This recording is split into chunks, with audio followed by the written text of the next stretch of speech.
has been distributed to the desk of each delegation to seek your views on the relevance, effectiveness and quality of the Ministerial Summit.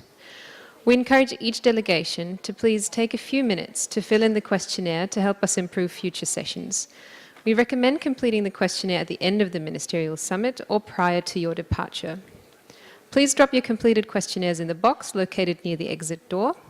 Thank you for taking the time to provide us with your feedback. All delegations are encouraged to submit their statements at their earliest convenience to the conference room officers sitting at the far end of the room beside the head table. A speaking request form should be completed to ensure that you are recognised by the chair. You can find the form with the meeting officer or at your seats. The chair will indicate the speaking order, which is by country first, followed by intergovernmental organisations, UN agencies, then major groups. We encourage you to make your requests early to ensure availability of our interpretation services. For participants entitled to daily subsistence allowance, kindly bring the required documents to the ESCAP Secretariat at the DSA payment counter in front of Conference Room 2 during the morning break. Please note that the summit will be a climate-neutral event. ESCAP and UN Environment will offset emissions, and we invite all participants to support our efforts to make the summit greener. To help us calculate your carbon footprint, you will be approached by volunteers to conduct a brief survey. Each participant is encouraged to offset their personal emissions score at the UNFCCC booth, where you are invited to learn more about the tools available. You can also find the survey on the summit website. The Ministerial Summit aims to be paperless. This means that no printing services will be provided, and you are invited to use your personal computers, tablets, to access the summit documents on the website using the free UN Wi-Fi. A limited number of laptops and tablets are also available on loan to delegates and can be requested at the registration counter on the ground floor of the conference centre. We aim to reduce plastic and water waste throughout the summit. Please refill your water bottles at our water dispensers and choose reusable mugs for hot beverages. You will also find discounted reusable flasks and mugs at our souvenir shop on the first floor. You will find sustainable food options in our cafeteria on the first floor and at all side events to reduce our footprint and food waste. Excellencies, distinguished delegates, ladies and gentlemen, kindly take your seats. We will begin shortly. Please ensure your phones are switched off or on silent. Thank you.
Excellencies, distinguished delegates, ladies and gentlemen, kindly take your seats. We will begin.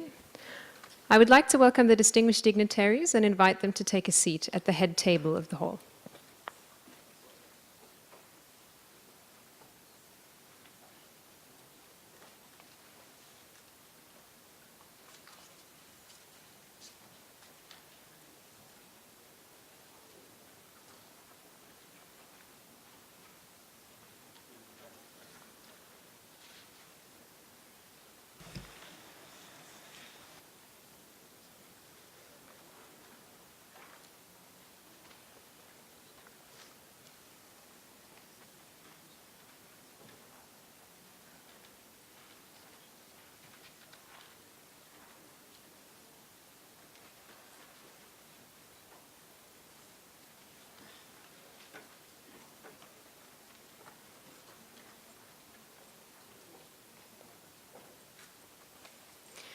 I would like to welcome the distinguished dignitaries and invite them to take a seat at the head table of the hall.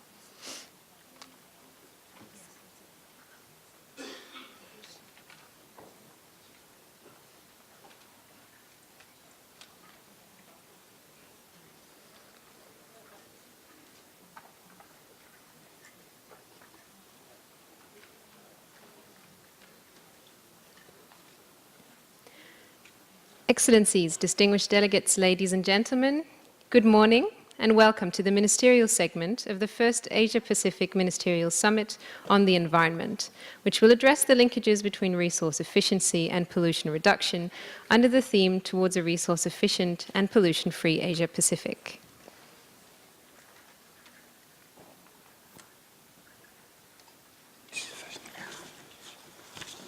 A very good morning. Excellencies, distinguished delegates, welcome to the Asia-Pacific Ministerial Summit that brings together the 7th Ministerial Conference on Environment and Development in Asia and the Pacifics, and the 2nd United Nations Environment Program Forum of Ministers and Environment Authorities of Asia-Pacific. As we start the ministerial segment of the Asia-Pacific Ministerial Summit, please allow me to thank ESCAP and UN Environment for convening jointly this event. I was very pleased to know that the themes of this joint summit is a resource-efficient and pollution-free Asia-Pacific. The Asia-Pacific is sometimes referred to as the engine of economic growth for the world. This has allowed us to lift many millions of people from across the region out of poverty, but we must also acknowledge that this has come at an environmental cost in terms of pollution, due in part to a level of resource efficiency that lags behind that of many parts of the world.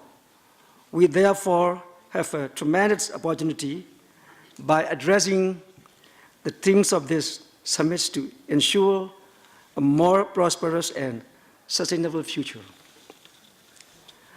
I now have the honor to invite His Excellency General Surasat Kanjanarat, Minister of Natural Resources and Environment, Thailand, to deliver welcome remarks.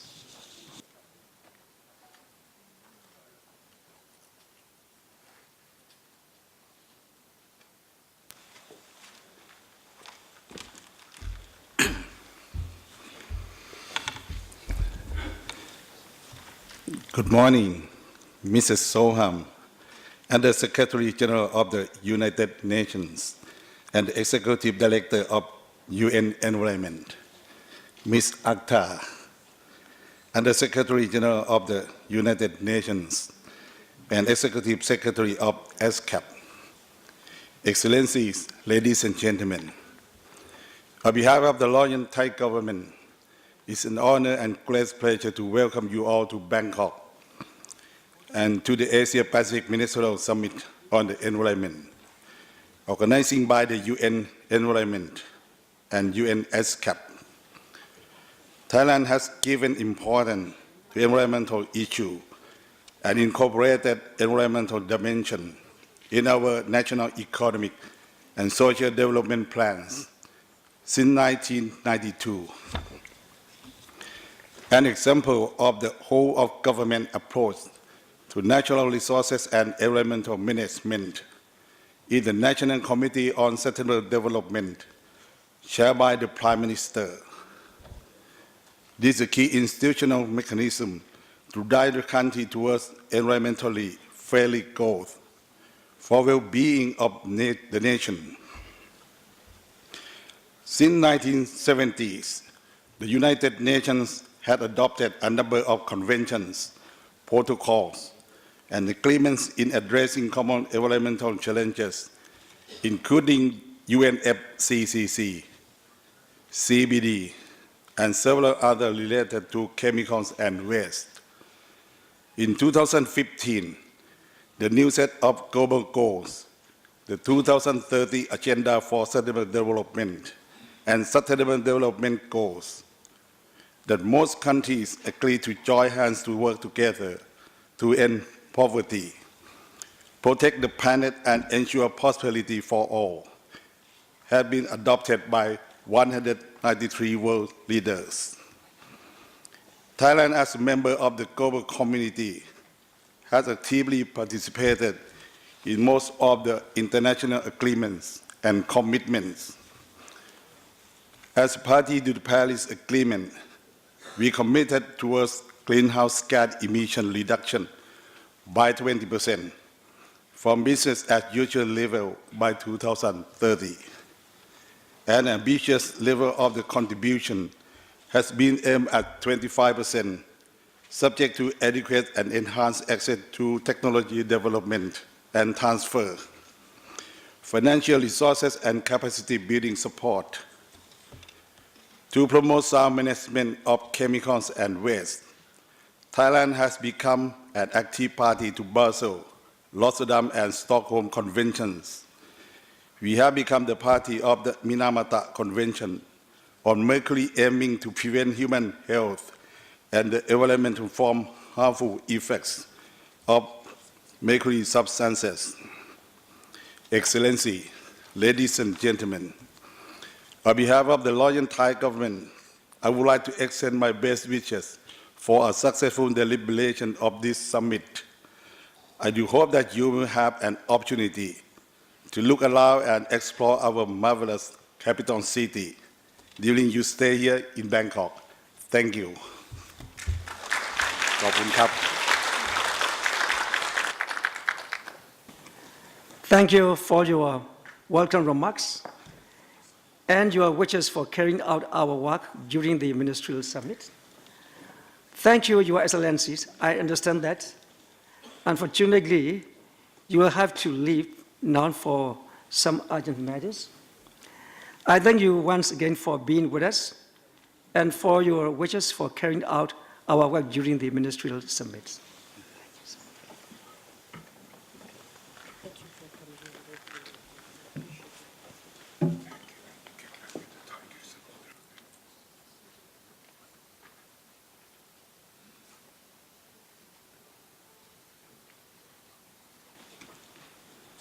I now have the honor to invite Ms. Shamshed Akhtar, Under Secretary General of the United Nations and Executive Secretary of ESCAP, to deliver her welcome address.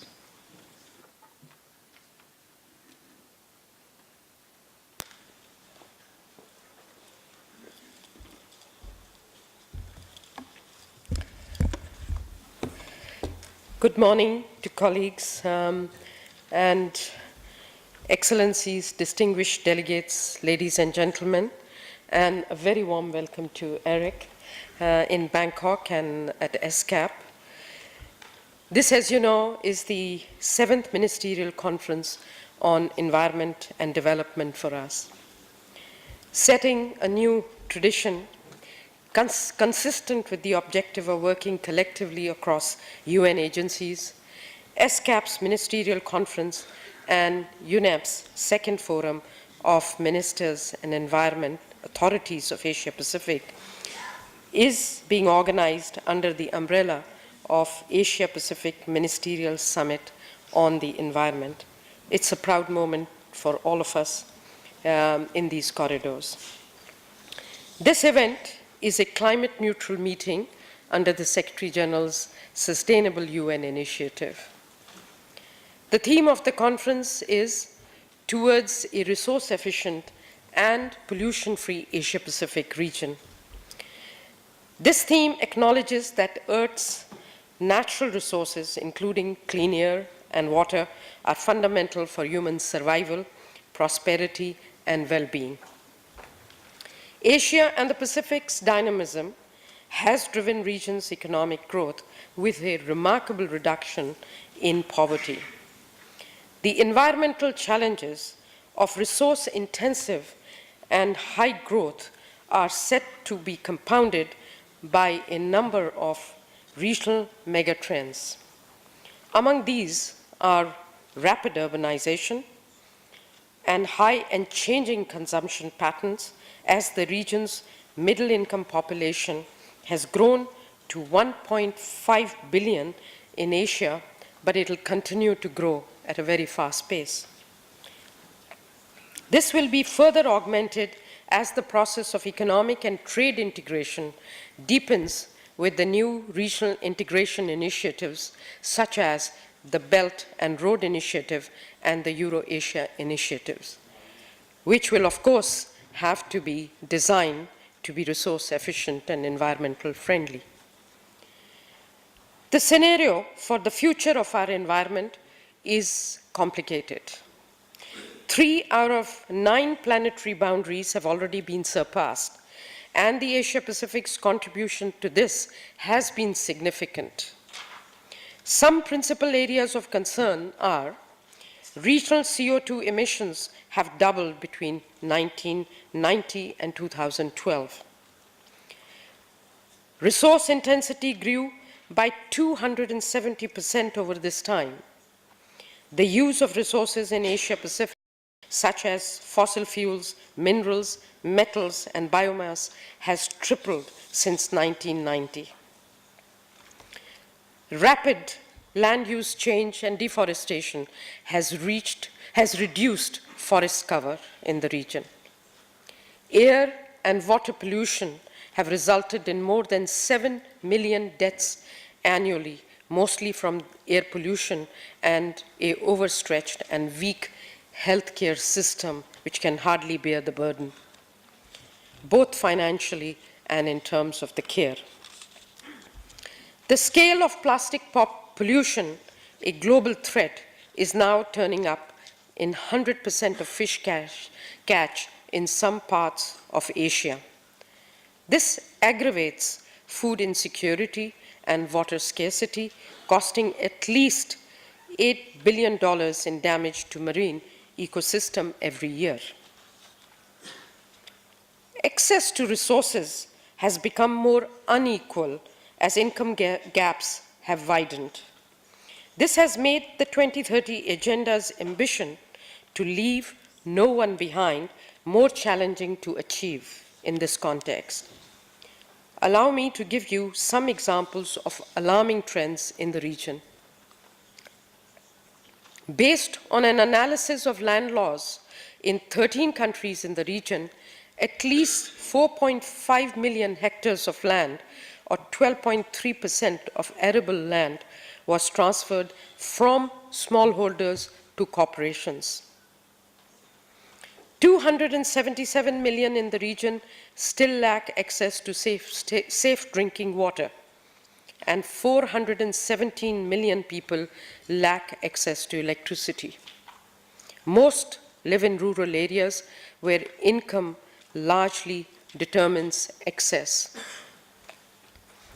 Almost 80% of global food stocks, are fully or overexploited, and small-scale fisher communities who rely on fisheries for food and security are losing access to these resources.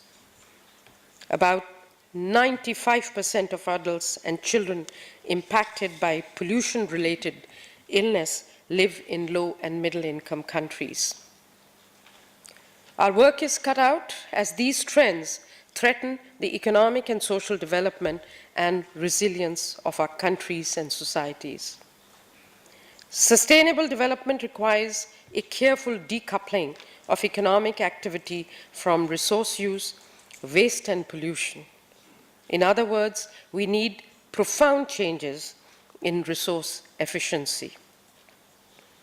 While the challenges are formidable, our region has tremendous strengths to draw on and opportunities to seize.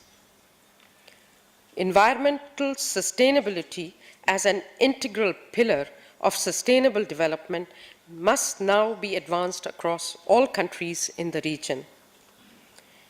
At the past two sessions of ESCAP's annual commission, environment has increasingly dominated our agenda. It has been there for a number of years in any case. A record number of agreements were forged on issues of climate change, dust and sandstorms, and on the sustainable use of oceans, seas, and marine resources. These decisions provide a solid basis on which to deliver the environmental dimensions of the 2030 Agenda for Sustainable Development and its 17 Sustainable Development Goals. Building on the regional and global momentum to act, countries must now translate these agreements into action on the ground.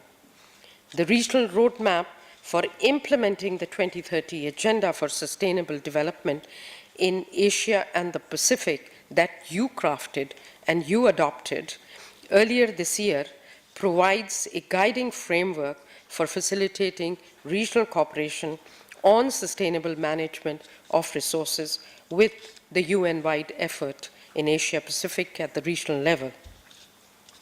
Let me highlight 4 areas on which we need to focus our efforts more than others.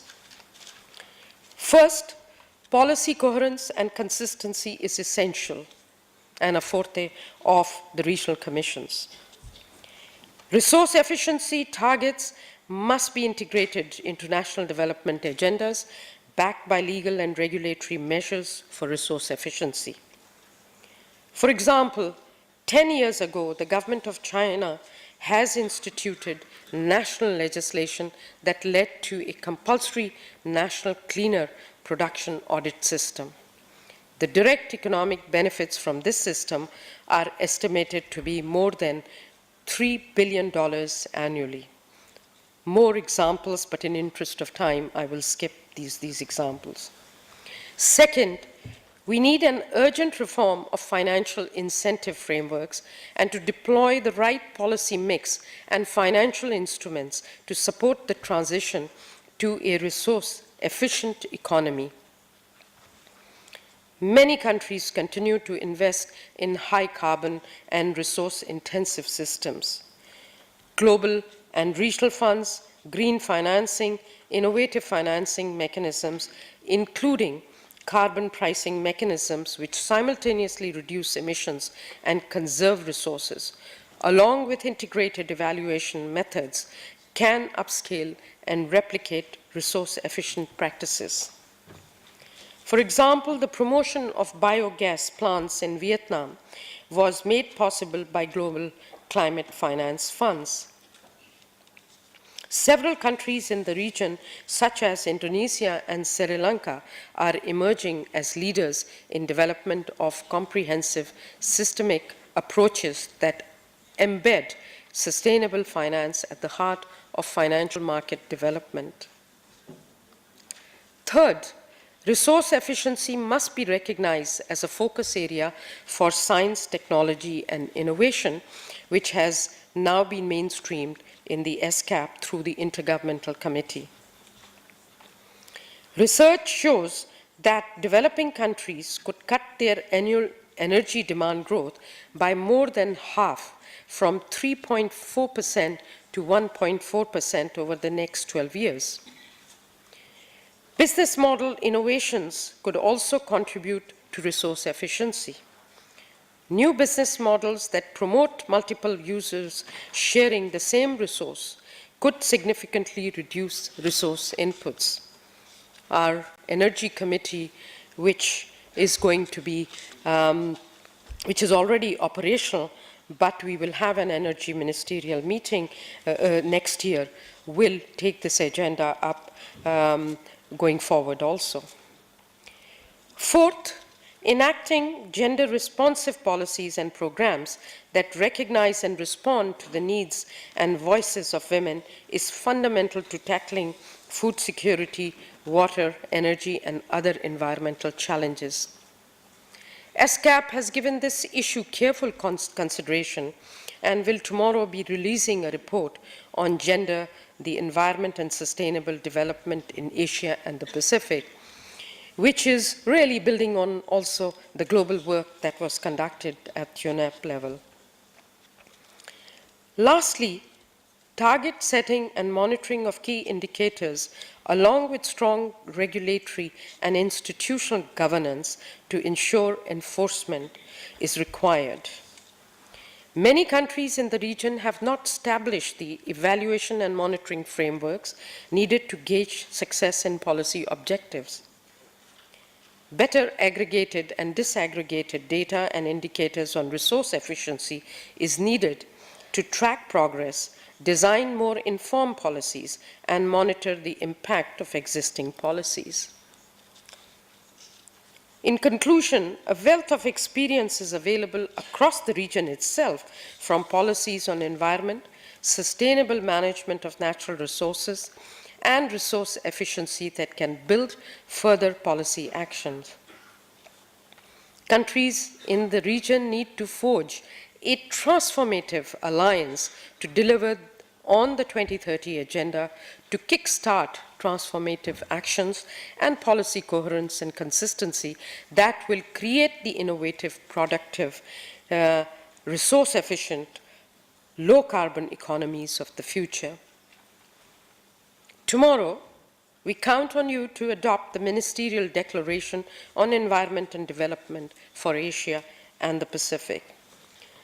The declaration was developed in consultations across all delegations, and it emphasizes your commitment to promote the sustainable management of the environment and natural resources as a core element of sustainable development. I believe it will be an important driver of transformative alliance needed to effect change. ESCAP, along with UNEP, stands ready to support through our conference structure and through the broader UN family. I thank you all, and most of all, I'd like to thank Under Secretary and the head of UNEP to have joined us, and of course, united you stand, better results you get. Thank you.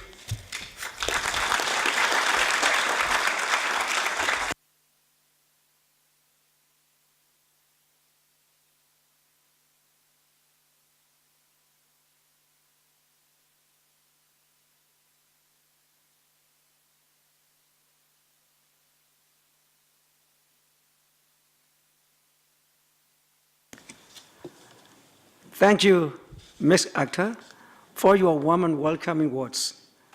I now have the honor to invite Mr. Eric Solheim, Under Secretary General of the United Nations and the Executive Director of UN Environment, to deliver the welcome remarks on behalf of UN Environment.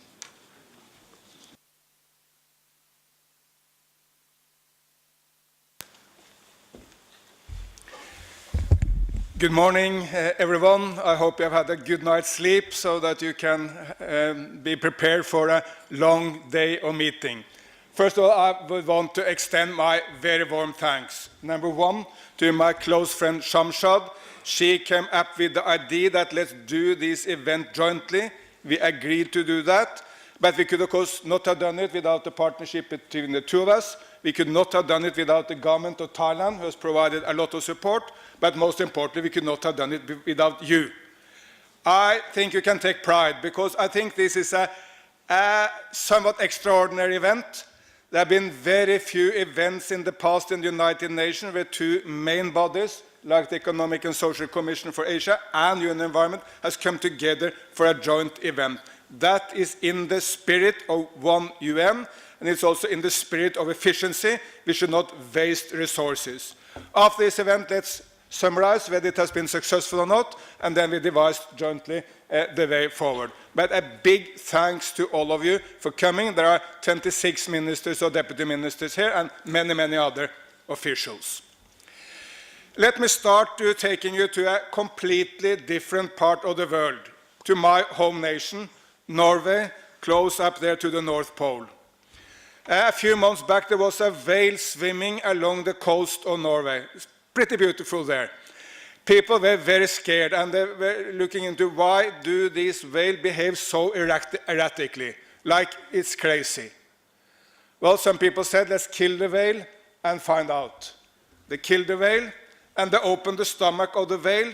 In that stomach, there were 30 plastic bags, big plastic bags, not just small slices of plastic, huge plastic bags.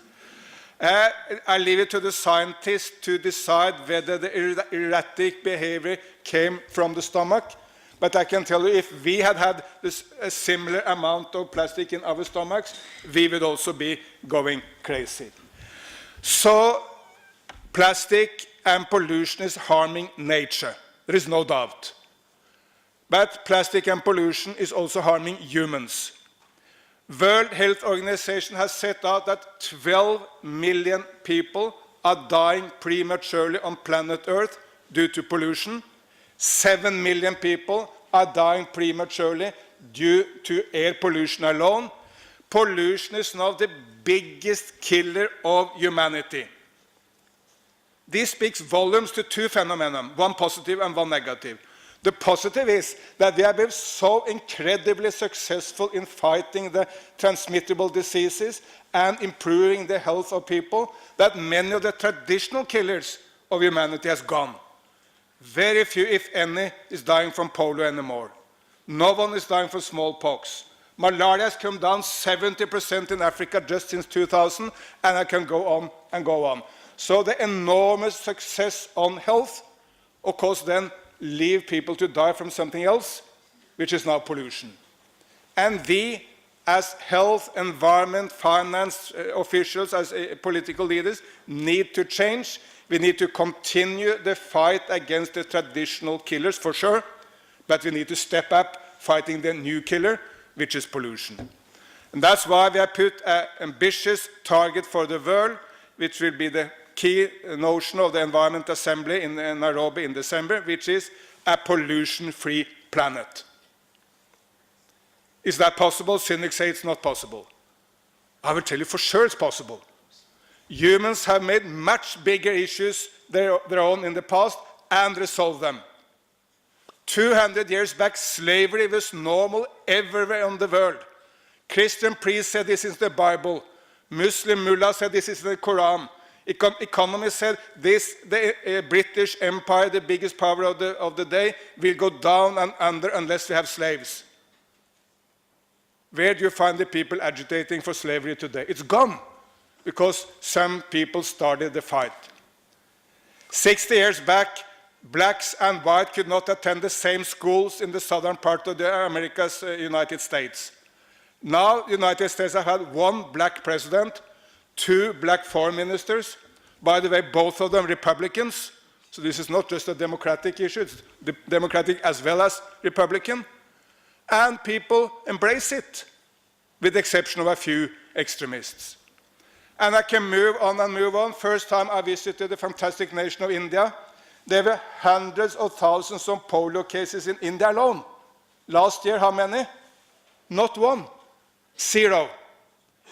First time I visited China, there was one subway line in the entire continent of China, under the line number 1 in Beijing, under the Tiananmen Square.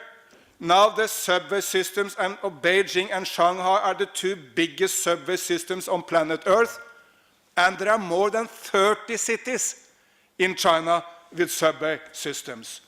Well, if China can do this, of course the rest of us can do it. It's a matter of political will, resources, and organization.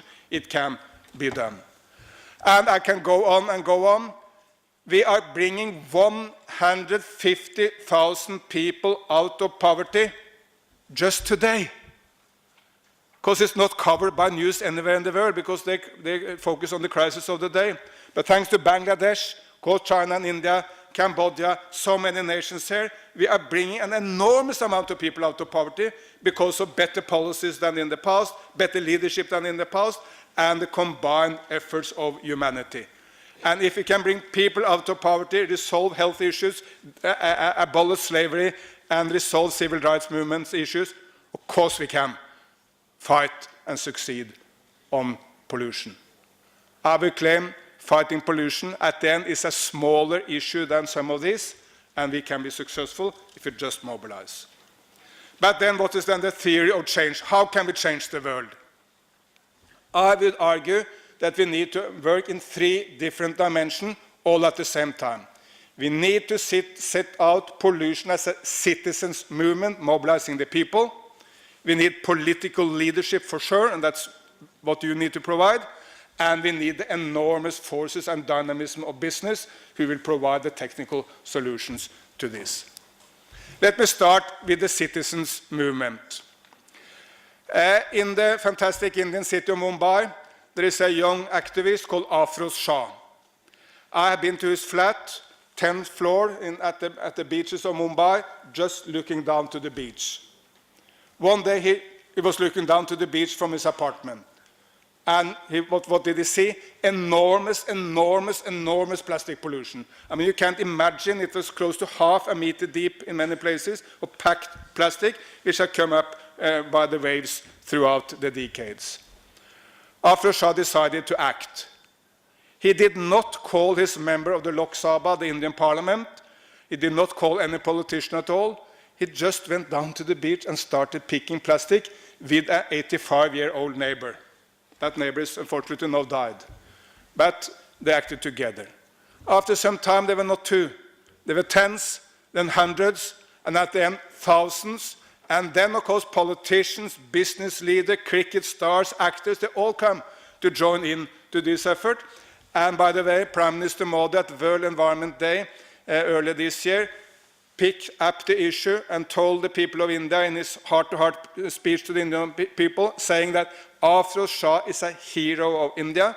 This is fantastic work. How can we emulate this and do it at a national scale?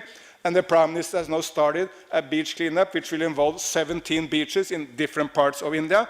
And the Indian government is very, very adamant to look into how can this be some continuous activity, not just a one-off event. So it shows the power of an individual acting, and then over time bringing in the political leadership. In Indonesia, at the beautiful island of Bali, 2 young girls, 14 and 16 years old, started buy plastic bags. Again, they were quite alone in the beginning. At the end, they had a beach cleanup, all of Bali beach cleanup, where people clean beaches all over Bali. And then, of course, the political leaders joined. And it has been an enormous success. And, of course, this is also critical for the economy of Bali. It's not just a beauty issue or a health issue. It's also an economic issue. Islands so dependent on tourists, people will not come if it's full of plastic bags. So the power of the individual, the power of citizens is enormous. And that's why we need to set out environment issues in a way people can understand, and to speak a language people can embrace. We need to get out of the internal UN language of all sorts of acronym and difficult language, and speak the language of the people.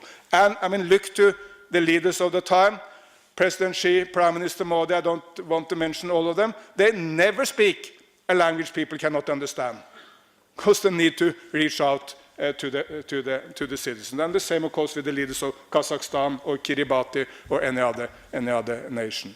So we need to embrace the way the political leaders speak, reaching out to people to mobilize citizens. Then secondly, we for sure need political leadership. And we see that political leadership now coming up in so many Asian nations, but maybe still the most important is what's happening in the biggest nation of Asia, in China. President Xi has made it clear that one of the 3 priorities after the Communist Party conference in October for the next 5 years will be fighting pollution. Because when you see that leadership coming from the top, it has enormous effect on the entire system. The Minister of Environment of China now have powers I would have loved to have when I was the Environment Minister of Norway some years back. They can intervene with the provinces, they can set rules. The different court systems of China has now developed any number of courts to look into at the provincial and even local level to look into how environment issues can be resolved. So the leadership from the top has enormous impact throughout the system. In China, we see the same, by the way, in India, when Prime Minister Modi at World Environment Day spoke out against pollution. It took 1 or 2 hours before a number of state leaders came up with similar efforts in their states to embrace the leadership from the top. So this, I'm not pointed out the 2 biggest nations in Asia, China and India, but we see the same in so many other nations. Leadership from the top is key. We also want to work with China on the Belt and Road Initiative, because there are a few nations in Asia who take a little bit skeptical attitude to that. But overall, this is one of the biggest, most forceful, and most important initiatives in our area. It's there to stay, and big resources will be provided into this initiative, and we want to make sure it goes green. That's why UN Environment, with the government of China, has formed what we call the Global Coalition for a Green Belt and Road, to look into how this can be investment in solar and wind rather than in coal, how it can be investment in great green infrastructure like roads or railroads, not infrastructure which, say, destruct the wildlife. So there is huge opportunities here, but let me highlight just the importance of political leaderships. Finally, the role of business is absolutely essential. Government will not find the technical solutions to environment problems. They will be found by business. That's what we saw in the past. When governments decided, for instance, to protect the ozone layer, business found all the chemicals and technologies we needed for that to happen. When many of you met in Kigali last year to take this to another level, we will again see business finding the solutions to how we can make air conditioning available for all people in Asia, but doing it in such a way that is not demanding any number of new energy plants to provide the electricity, simply because it's much more energy efficient. In the United Nations throughout history, I think we should accept that we have been far too reluctant to embrace business. I think that was a mistake. I think without business we cannot move ahead. And I've taken the view in UN Environment that we will work much, much more closely with business. I'm just back from Japan, where I met with a number of business officials in Tokyo. Next week I will go to China, where we will make a memorandum of understanding with Mobike, the biggest bike sharing company in the world, or at least one of the biggest. That's a new, very important development in China. We'll also make a memorandum of understanding with Build Your Dreams, the Shenzhen-based producer of electrical vehicles and electrical buses. They are, by the way, now also investing in the Philippines and in Europe and many other places, to see how we can work together to provide the bike sharing and electrical mobility sharing perspective, and how we can assist governments in setting the rules in such a way that we have a rapid increase in electrical mobility. China has more electrical vehicles than any other nation on the planet, still small, but the direction is very, very, very clear. So let's work together with business. The week before that, I was in Riyadh in Saudi Arabia, where we agreed with the Riyadh Chamber of Commerce to work with them to reach out to business in Saudi Arabia. So please, we want to work with business in all your nations to make these businesses going green. We are not looking for the perfect company who made no mistake in the past. We are looking for the companies who can, with us, make the future green. And if you have ideas, please come to me, and I will be very happy to work with you. Finally, as was indicated also by my very good friend Shamshad, Asia is the place to watch. Asia is the place where still resource efficiency is far below the level of the most advanced nations like the United States or Japan or Europe. But Asia is also where we see the fastest speed towards progress. If you look to the good news from the world, they are nearly all coming from Asia. So let's embrace this good news and take them to a new level. I've spoken to a number of good news from China and from India, but let me continue. Japan is, of course, probably the most energy efficient nation on the planet. Maybe you compete with Germany. There is any number of good examples from Japan which can be explored in the rest of the world. If the entire world has been as energy efficient as Japan, we would have had very small problems on climate change. Moving on to Iran. Iran has spearheaded their struggle against sand and dust storms, of course because it's affecting Iran very damagingly. But also, it's a bigger issue. It's an issue in Northeast Asia, it's an issue in Central Asia, it's an issue in West Asia, and for sure in the Sahel and other parts of the world. So thank you to Iran for doing this, and let's see how we can make it a stronger joint effort. In Indonesia, my very good friend Ibu Siti, I know that she would have loved to be here, but President Jokowi demanded that she come with him to some event. Ibu Siti has made sure with President Jokowi, it was started by the previous president, SPY, to get all the rules and legislation in place to stop deforestation in Indonesia. I think not the most critical NGO can find any fault now with the legislation passed by the Parliament of Indonesia. Still, it's some way to go to make sure that it happens on the ground everywhere in this huge nation. But if you don't start at the top, nothing will happen. And of course, this is very important for biodiversity, protecting the orangutans, which just live in Indonesia and Malaysia, nowhere else, protecting the forest, good for climate, but also very important for pollution, because the haze coming from Indonesia is harming the Indonesians, but also, of course, impacting upon neighboring states like Singapore and others. The week before last, I was in Kazakhstan, and same week I went to Saudi Arabia. And I have to say, I was very impressed. I mean, Kazakhstan and Saudi Arabia are two of the global economies who historically have been very dependent on oil. Still is. But the spirit of change is so adamant, both in Saudi Arabia and in Kazakhstan. People understand that the time of peak oil has passed or will pass. Oil will come down. There's no way you can continue to just be dependent on oil, so you need to invest in solar, in wind, and the renewables. And of course, the economic ability of investing in nations like Kazakhstan and Saudi Arabia is there. And we will support you in every way we can to make this transformation happening. And I was not just visiting Kazakhstan, but also a number of or some other Central Asian nations, and you see the same spirit of change coming up in Kyrgyzstan and for some of the other Central Asian nations. I cannot go around the table speaking about all of you. But I see the ability to change, the readiness for change. I see business stepping up, citizens stepping up, and governments stepping up. Let me just mention at the end a very exciting program we have just started with the government of Indonesia in the first place. That's called Tropical Landscapes Investment Facility. The idea is to bring together the big banks and the big investors of the world with the needs on the ground in Indonesia, which is, of course, to increase the productivity of the small-scale farmer. So if the productivity goes up, there is less incentive to go and destroy the forest, and it's much more easy for the government to protect the land in accordance with the law. So we have set up a mechanism where big banks from Hong Kong, from France, BNP Paribas, is investing in the small-scale farmer in Indonesia. I think this will be a success. If it's a success, we want to take it forward.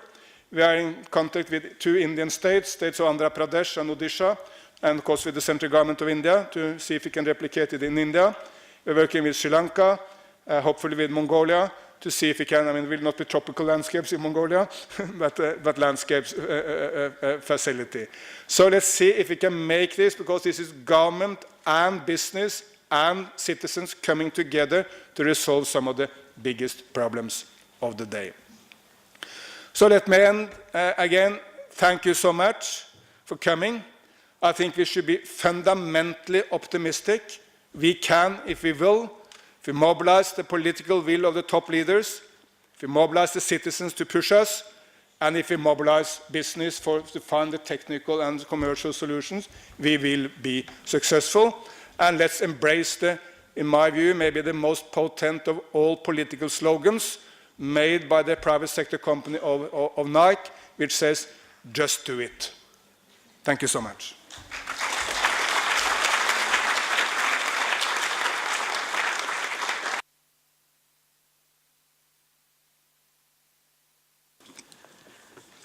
Thank you, Mr. Solhan, for your impressive remarks. Excellencies, distinguished delegates, ladies and gentlemen, I would now like to move to agenda item 12B, the election of officers to the Bureau. The Bureau will comprise a chair and 2 vice chairs. May I now open the floor for any nominations for the positions of a chair and 2 vice chairs.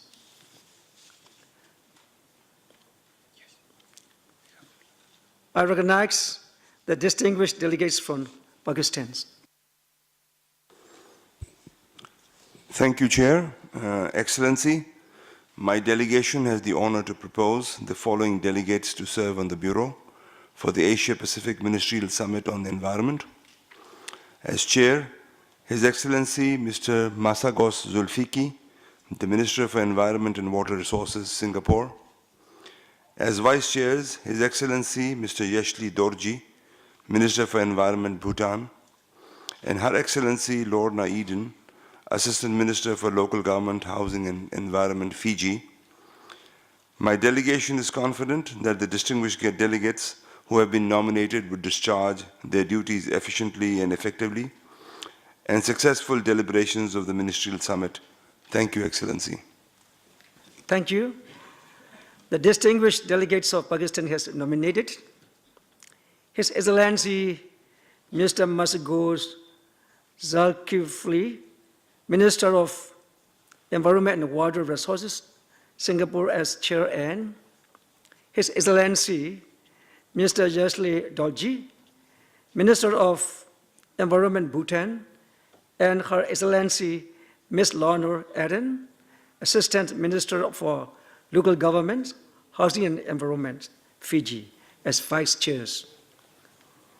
Would any delegation wish to second the nomination?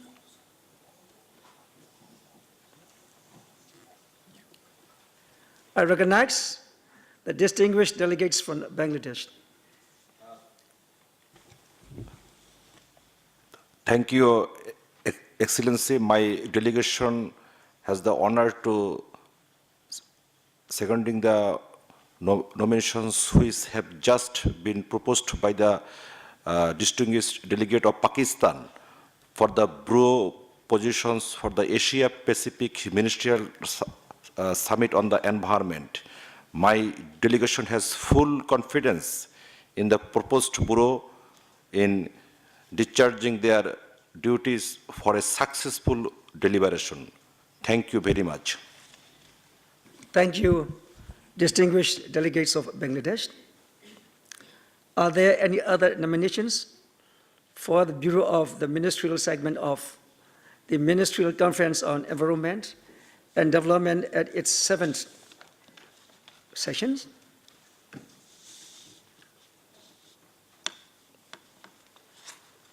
I hear none.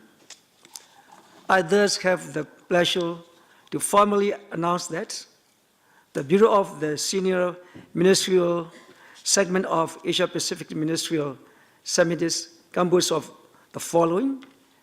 As chair, His Excellency Mr. Masagos Zulfikar, Minister of Environment and Water Resources, Singapore. As Vice Chairs, His Excellency Mr. Yashli Dolji, Minister of Environment, Bhutan, and Her Excellency Ms. Lorna Eden, Assistant Minister for Local Government, Housing and Environment, Fiji. Please join me in congratulating the officer of the Bureau for their election.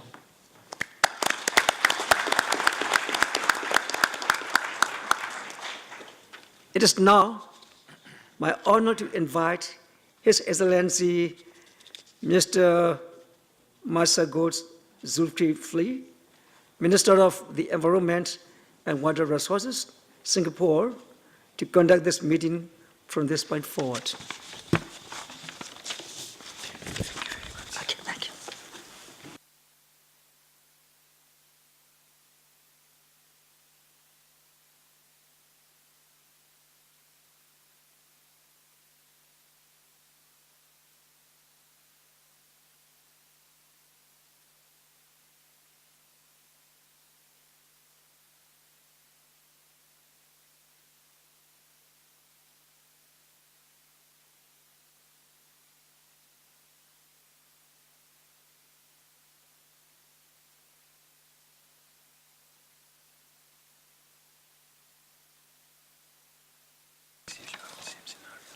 Thank you. Excellencies, distinguished guests, distinguished delegates, ladies and gentlemen, it is indeed an honor and privilege for me to serve as the chair for this important Asia-Pacific Ministerial Summit. And I thank, on behalf of my co-chairs too, for the confidence of the delegates here, for putting the confidence that you have placed on us. We have a challenging agenda ahead of us, but I'm sure that we will all do our best in the spirit of cooperation to participate as fully as possible, work together for a meaningful future. I believe what our Executive Director from UNED has said has been very inspirational, and that doesn't mean we have an easier job to do. He has given us a lot of work to put forth for us to resolve and achieve. But I'm sure I can count on the good spirit of everyone here to ensure that we have a smooth summit and a good outcome to go back with. I would like to also express a particular expression to General Surasak Karnajarat, Dr. Akhtar, Mr. Solheim, and I will continue with the rest of the agenda. Excellencies, distinguished delegates, ladies and gentlemen, let's now take up agenda item 12C, adoption of the agenda as presented to you in document E, ESCAP, MCD, bracket 7, L.1, UNEP, AP, and ENV Forum, bracket 2, L1. Are there any comments for the document?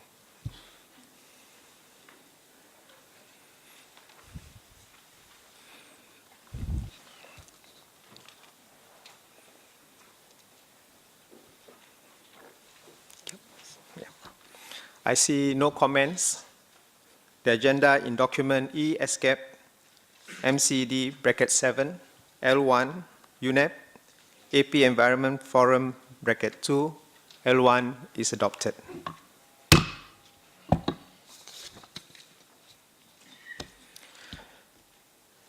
Distinguished delegates, ladies and gentlemen, I thank you for your cooperation in adopting the agenda at the Asia-Pacific Ministerial Summit. Before we take a break, I understand that MC has some announcements for us to follow, and I now invite the MC to take the floor. Thank you, Mr. Chair. Before we proceed for the break, please allow me to take a few minutes of your time for some administrative announcements. I invite all ministers and heads of delegation to please follow their liaison officers or make their way outside for a group photo in front of Conference Room 1. Thank you. Let me remind you that all delegations are encouraged to submit their statements to the conference room officers. A form to request to speak should be completed to ensure that you are recognized by the chair. Kindly submit your requests early to ensure availability of our interpretation services. I also invite all delegates to visit the Pavilion of Partnerships, which provides an opportunity for informal networking and exchange of experiences. The exhibits are located on all 3 floors of the conference centre. You will find a special installation of a whale on the 1st floor showing marine pollution, and an exhibition of electric vehicles and low pollution urban transport options on the ground floor. Thank you. Thank you. Let's now all take a break and we'll resume the meeting promptly at 10:20 a.m. The meeting is adjourned. Thank you, sir. Thank you. So, just a note for the next session, which is The co-chairs it's will. an easy one.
Oh, only available. With which country? Japan. Japan. Yeah. It's just after the conversation.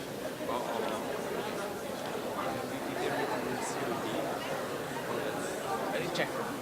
Just check.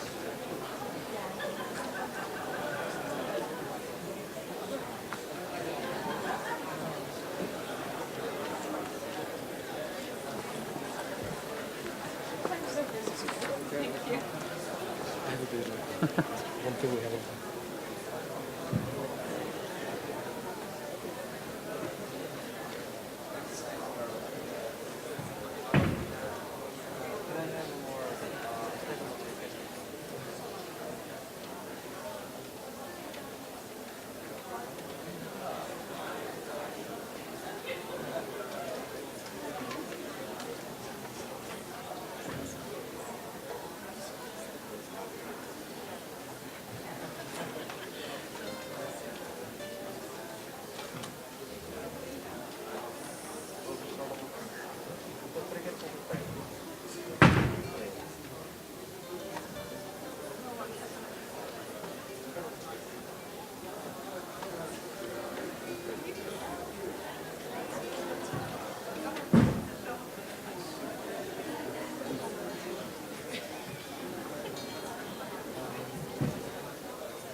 อกัน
สบายมากผมคิดว่าถ้าแบบ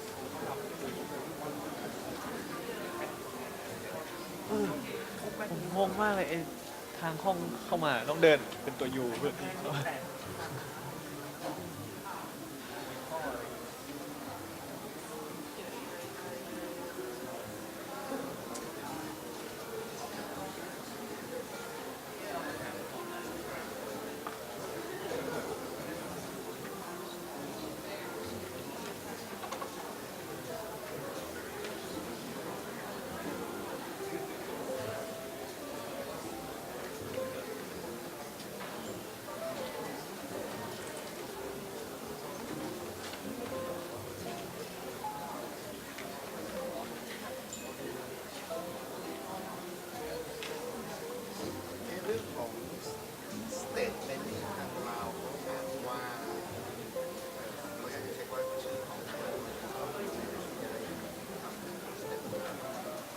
ส่งไปให้ร้านเขาว่าเขามาสักกี่โมงที่ว่าเขาอยากจะรู้ว่าเขามาหมดพร้อมกันได้ไหมหรอ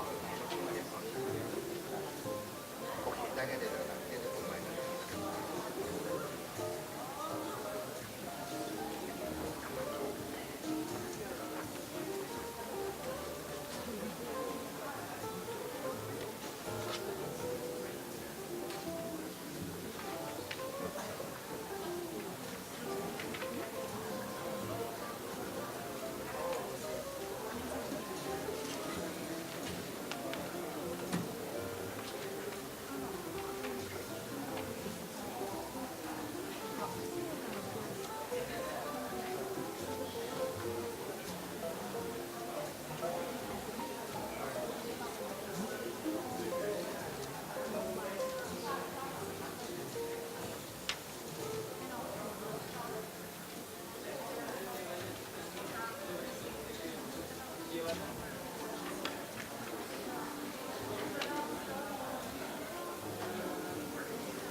Thank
Excellencies, distinguished delegates, ladies and gentlemen, kindly take your seats. We will begin shortly.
May I kindly ask the panelists to join us on the stage, please?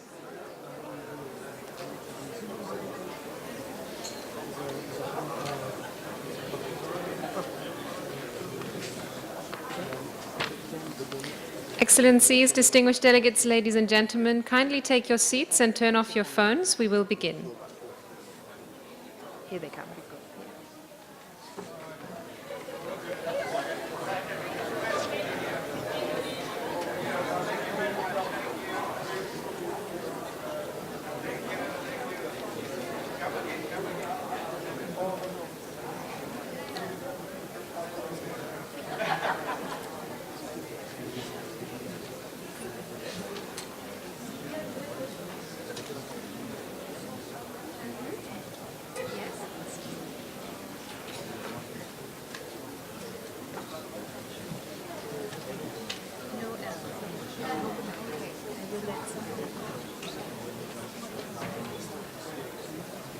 I will not say the names, but I will. But the L is there, it's just not pronounced. L is not there. Not there. Thank you so much.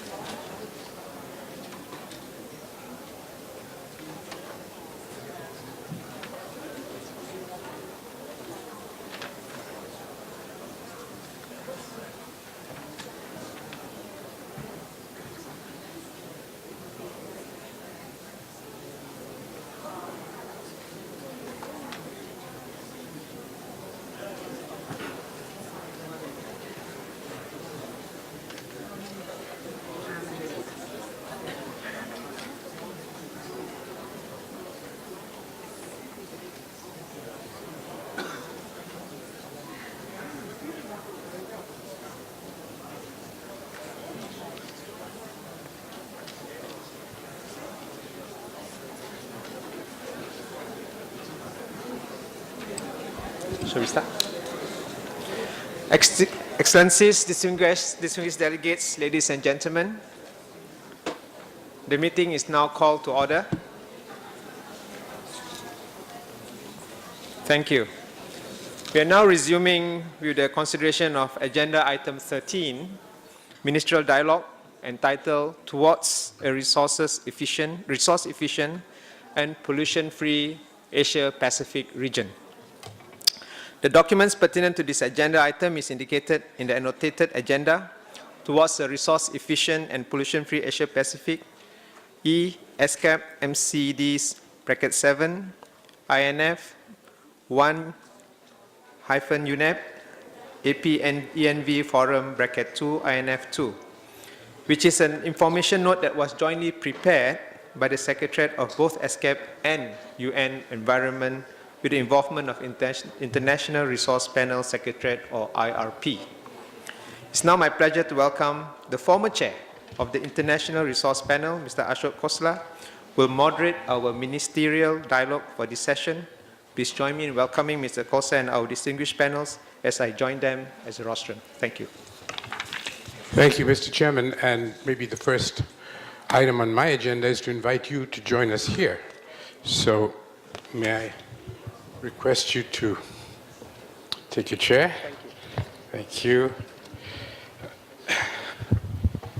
The panel, the distinguished panel we have here today is enormous, brings enormous wealth of knowledge and policy knowledge and wisdom that we're going to try and bring together to share in the next hour and a half or so on how we can bring about a pollution-free, highly resource-efficient Asia and Pacific. And hopefully that will set a model for the rest of the world too. We're going to go in order, and I will first, after my brief statement, call on His Excellency Massago Zulkifli, the Minister of Environment and Water Resources of Singapore, followed by His Excellency Yeshe Dorji, Minister of Environment of Bhutan, His Excellency Alexander Thibault, Minister of Environment, Lands and Agriculture Development, Kiribati, His Excellency Owen Win, Union Minister, Ministry of Natural Resources and Environmental Conservation in Myanmar, and His Excellency Ghani Sadip Bekov, who is the Vice Minister of the Ministry of Energy in Kazakhstan. Before I call on my distinguished colleagues on the panel, I thought I would share with you a few words about my own work and experience in this area. It is true that for the last 10 years, I was privileged to be the co-chair of the International Resource Panel, which was set up by UNEP in 2007, and has done a great deal of work, and I hope many of you have seen it, on natural resources, on the management of natural resources, and to decouple the use of natural resources from progress, from economic growth, from human well-being, which obviously need to be pursued with all speed.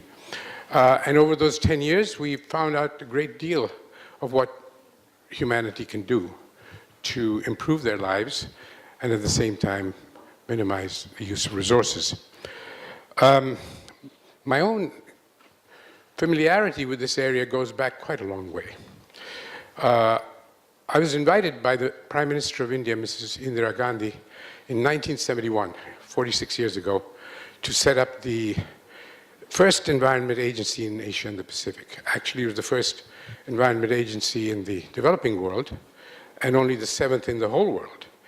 I was Director General of a unit called the Office of Environmental Planning and Coordination, which later became a ministry. And my job was really to pioneer what environment and sustainable development meant for a poor country like India. We basically learned a great number of lessons during that period, and I must admit, for those 5 years, I had one of the most powerful jobs I have ever dreamt of having. It was an amazing learning experience to see that environment didn't have to be a no to everything, but to find solutions that worked for the poorest of the poor as well as for nature. You are here in 45 years later, and it is wonderful to see the progress our region has made from a one-man, one-unit environment agency to an enormous group of ministers at the highest level. We've come a long, long way, and I do know that the people here in this room have to make far more difficult decisions than I did when I started. So I would like to share some of the views from the outside, because after that I wasn't in government anymore. I went to UNEP, and for the last 35 years, I've been running a social enterprise called Development Alternatives, and I've been working with international agencies of various types. Not only do environment ministers serve as regulators and enforcers of environmental laws. That's often seen to be the bread and butter of our work. But in my vision of an environment ministry, there is a lot more than that. For the future of the planet, for the Agenda 2030, for the SDGs, it seems to me that environment ministers really have probably as big a job in government as any minister. They have to persuade other ministers and ministries to be environmentally sound, resource efficient. They have to educate the public, nurture civil society, to be able to be the eyes and the ears and the whistleblowers of society. They are, in a very real sense, the ministry of the future. The minister of the future has a particularly important job to do, and that is to be the voice of the voiceless, the voice of nature, the voice of the yet unborn. Has to have a time horizon that is significantly longer than other ministers can have. So it's very important for us as people who lead our nations in the field of environment to recognize that it's not a simple job. It's a job that needs to create something out of nothing, because we don't think very much as cultures around the world, with a few exceptions, about the future. So the task today is, at this ministerial summit, to talk about one specific aspect, which is resource efficiency, and the other side of the coin, which is pollution, elimination of pollution. Now, the two are totally interrelated, the two sides of the same coin in many ways, but they are distinct, and action on one may or may not lead to action on the other, or impacts on the other. But we can really say that the basis of the sustainable consumption and production that we are committed to as a global community cannot be achieved without paying specific heed to the needs of sustainable, to the needs of resource efficiency, which is the number one immediate, because it's technological, low-hanging fruit that we can deal with for decoupling resources from human progress. But then there is another one, and that is the eradication of poverty. Poverty is also not simply a moral imperative to eliminate poverty. It's not an ethical issue alone, but it's an ecological issue. The poor, just like the rich, tend to overutilize resources. They overutilize different resources. The rich tend to overutilize what we call non-renewable resources, but the poor, out of the exigencies of survival, have little choice but to overutilize often their soils and their waters and their forests, and the other so-called renewable resources, making them non-renewable. So both poverty, extreme poverty, and affluence are actually inimical, are enemies of a sustainable future. So we must keep in mind that as UNEP really pioneered over the last 4 or 5 years, the UN environment has essentially been committed to not just a green economy, but a green economy that includes inclusiveness. So green and inclusive is a bit of a mouthful, and as far as I'm concerned, green includes inclusive, because if it's not going to be inclusive, it won't be green. By definition, you can subsume the two, and in a sense, that's what UN Environment has been trying to do. A green and fair economy is essential, and that is really the first step towards that is resource efficiency. And the first, or the 1.5 step, is poverty eradication. I would just like to finish by saying that the 3 lessons I would like to share with you that I've learned over the last 45 odd years in the field of environment are that, to repeat myself, there is no substitute for the commitment to leaving no one behind. Second, that there's need for capacity for innovation and negotiation. You know, we often, small countries, particularly among us, often have to deal with overseas suppliers of technology, of solutions of various types. And we need to have our own people make the determination, make the decision whether those offers that we're getting are good for us or not, and not have other people tell us what to do. So the capacity for innovation goes with the capacity for negotiation, and that needs very strong commitment to science and technology. Even the smallest country cannot be bereft of a commitment to science. Even at the smallest level, it's crucial. And the third is the capacity for implementation. And here I'm going to give a plug to my own organization, or the model that I have chosen for my life, which is social entrepreneurship. We do need government. Of course we need government. We do need civil society, of course. We do need business. But none of these are able to get the speed and scale that we need to transform our world. The only type of institution that's going to get us to where we want to go within a reasonable time frame, we're talking about 10 years, not 100, is what I call a social enterprise. Businesses, small and big, but particularly small, that are dedicated to transforming the world for the better, but in a business-like way. You don't get scale and you don't get speed unless they're businesses, and you don't get the social and the environmental impacts unless they're the social. So I would like very much to make a plea that in this summit, you be open to the suggestions that we need a new kind of institution. Maybe we need many more types of institutions, but the one that I think is going to make the biggest difference is the one that UNEP helped me start in 1983, which is a social enterprise. Thank you. I will now call on the first speaker, His Excellency Mr. Masagos Zulkifli, to take the floor. Thank you, Mr. Khosla.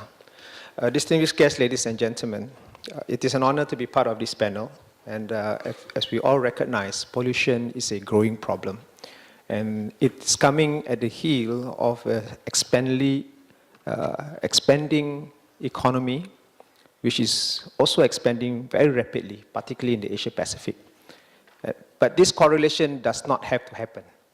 And therefore, I agree with Eric that one of the components with which this can be somewhat jolted to prevent pollution from becoming a big problem because of development to ensure political will is part of that equation to prevent that from happening. And what I'd like to do is to illustrate how our small nation, Singapore, has been trying very hard since its independence to play its role. Now, when you talk about political will, you have to address that at 3 levels. What the country does for itself, for its own people, what the country does with partners in the region, and what the country does in commitment to its international commitments with other United Nations related bodies. As far back as 1965, when we became independent, Singapore already recognized environment as a very big problem. Indeed, the Ministry of Environment was the first ministry that was formed when we were still nascent. You can imagine we were still developing, a very poor country in 1965, but environment was one of the ministries that was actually created to ensure that as we progress, we do not compromise the environment that we will leave behind for the people, for our children. Now fast forward, by 2009, it is not just about the government taking care of the environment, but how to also get everybody involved to ensure that this is a problem that the whole country must own. Everybody, not just the government. Therefore, in 2009, we published the Singapore Sustainable Blueprint, Sustainable Singapore Blueprint, which we hope would inspire everybody to know that there is a part for them to play and for them to contribute. But then even sustainability was, as much as it was a buzzword by 2009, was not enough, because we also recognize that this issue of sustainability is not about sustainability of Singaporeans alone, but how they contribute towards a sustainable world. A world that we share, that whatever we do, even in our small island, will contribute towards either its pollution or prevention of pollution. And therefore, in 2015, we revised our blueprint and called it, again, the Singapore Sustainable Blueprint, but gave 5 areas in which our communities can rally around. And to envision for them, what would it mean if we have an eco-smart, enduring town? What would it mean if we can rely less on private transport? What would it mean to achieve a zero-waste society? And in the process, how can we then transform our economy to become a leading green economy? But all that is on the supposition that we can foster an active and gracious community. So we have taken out the government equation from that by saying, let's do this together. At the same time, we tried to infer from the blueprint that whatever we do will also contribute towards our climate commitments in the Paris Agreement by 2030. And I'm happy to say that we are on track. We will exceed even the 2020 commitment that we have put in, and also the 2030 targets that we have set out for this. One of the biggest issues that we always worry about is air pollution, because the first thing that will affect your own people, our own people, is air pollution. And already many things have been put in place, but it is always work in progress. By few months' time, we are tightening even the emission standards for cars and motorcycles to take effect. Now, this is no mean feat, because it means affecting importers, affecting car sellers, because we have to ensure that whatever these vehicles emit will not leave behind a trail of old vehicles in future that will emit even more dangerous emissions. We have even imposed a volumetric diesel tax this year to curb the sale or the use of diesel vehicles, particularly to reduce particulate matters and nitrous oxide.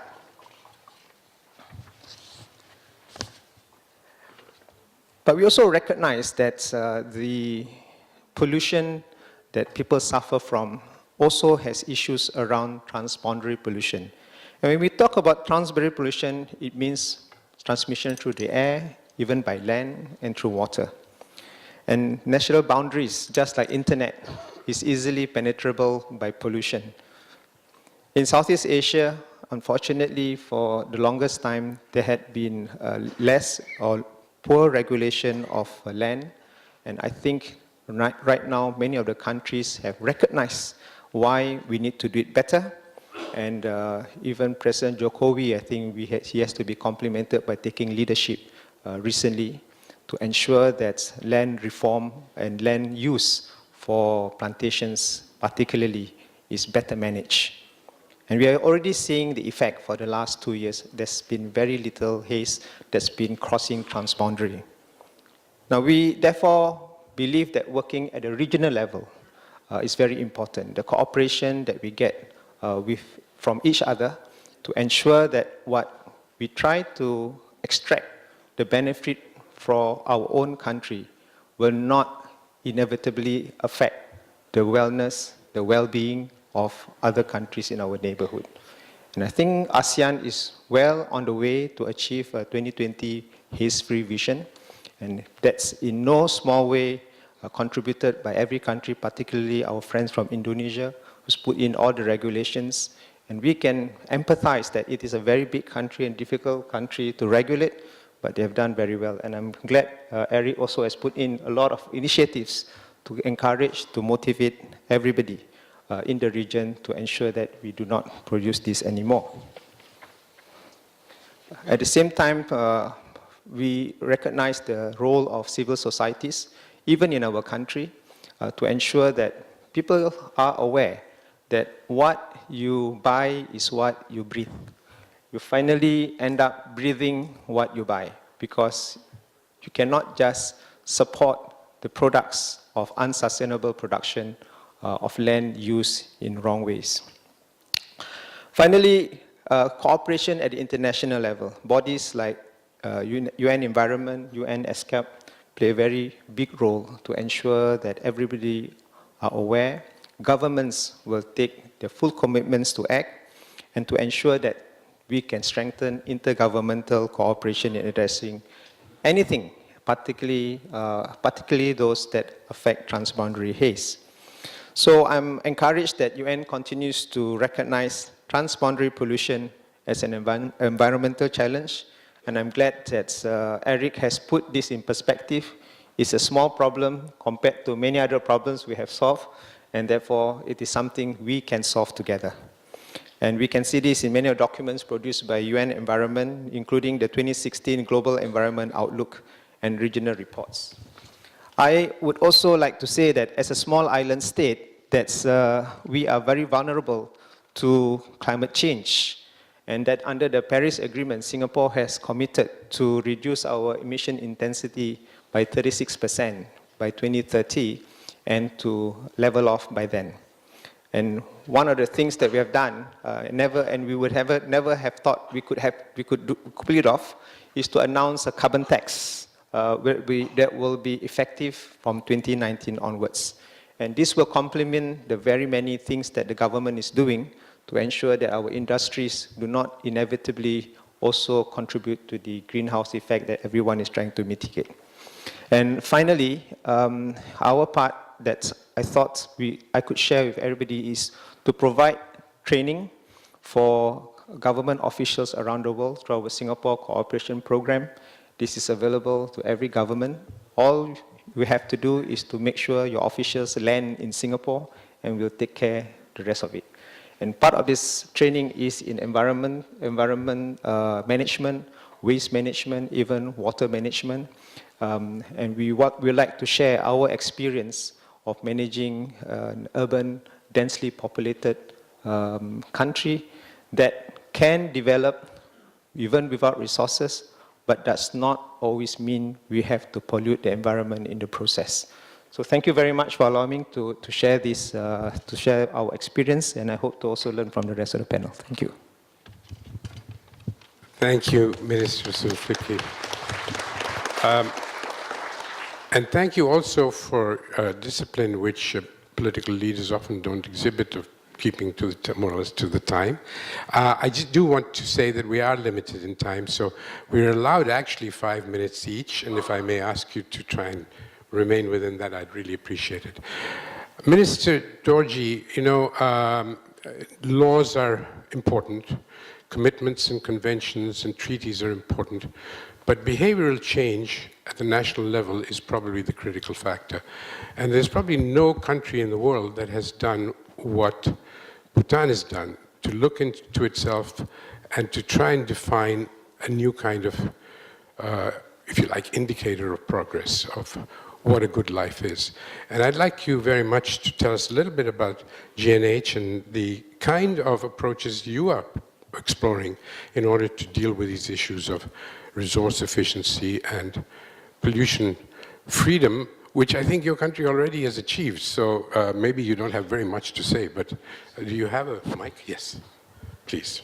Good morning, Mr. Moderator. Thank you for giving this opportunity to speak on the experiences and challenges the Kingdom of Bhutan is facing in terms of the pollution and also how resources are being utilized. As you know, Bhutan is a small mountainous in the Himalayas.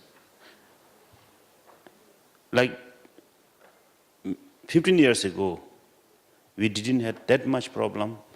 It was a non-existent, the pollution, it was a non-existent, and nobody was talking about pollution. Now, with increasing trade, commerce, I think we can already experience some of the pollution, but it is not that bad as compared to many of the countries that we think about. So, and it is also under the wise leadership of our kings that the sustainable development goals are being propounded actually as far as 1970s, when His Majesty the King, the great fort that we call in our country, that His Majesty himself proposed the gross national happiness. And here there are 4 pillars: and environment protection, cultural value, the economy, the governance aspect has been well captured, and that has been the guiding principle for our development, 5-year development programs. All the components are interrelated. Example, the environment sector. I mean, as far as 1970s, we had protected our forest system. So today, we have more than 72% of our country under forests, 52% under the protected area system network. And these are our virgin, pure virgin forests. And they are our lungs. And they are carbon sink. So this way, we are very fortunate that our ecosystem is intact. We could have utilized them for timber, for trade, or for export. But the thing is, we haven't utilized this one. We have, in fact, banned the import of timber. So such are the things being, proposed in our the gross national happiness, the pillars, and that has been guiding us. Now, as I said earlier, in recent times, Bhutan is also facing some of the challenges that other parts of the world. The number of cars are increasing, the agriculture activities are increasing, and we have identified that one of the main causes of pollution in Bhutan so far is the livestock farming. Then other is the transport. So in order to mitigate and to adapt to these effects, we have come up with the nationally determined contributions, and here we have showcased how we could overcome these challenges. And last year, in 2015, Bhutan was the only country who committed to remain carbon neutral, because we are sure that looking at the circumstances and the way we work, we were very sure that we will be able to keep as a carbon neutral state. So there we have started, all the programs, be it in mining, be it in transport, be it even in the private sector. We have actually been coming up with various schemes. The legislation focusing on this waste prevention, water resource management, these are already being covered, and we are aware that we need to focus some more. But the thing is, with the world support from the UN system, from the bilateral partnership, I think the challenges that we are facing could be actually, we can tackle the issue. This way, other strategy that we came up in order to support this carbon neutrality is the Bhutan for Life project. So we have come up with the Bhutan of Life project that will primarily focus on this, the sustainable development, the goals, as well as in protection of the natural resources. So Bhutan for Life has all these components. How we are going to manage our waste, how are we going to use our resources, how are we going to make people aware. So public education. And we have also started in most of the school curriculum the sustainable development goals as well as the waste management issues. And I think to begin it is the right time that we begin from the in the schools. So when they grow up, I think they will become a responsible citizen who will be able to take care of all these issues that we are currently talking about. So if we want to plan like 15 years from now, I think the best investment we can do is to invest in the future citizens. And I'm also strongly support what Eric, the Secretary General of UNEP, has said. If we have the will, I think together we can able to achieve many of those challenges which we think are big challenges. He has illustrated the good examples of many examples from different countries. I think if we work together and as a nation, as a one world, I think we will be able to achieve this. And I think we need to support each other. Maybe in some countries we have the lack of technical capacities. In some countries we have lack of resources.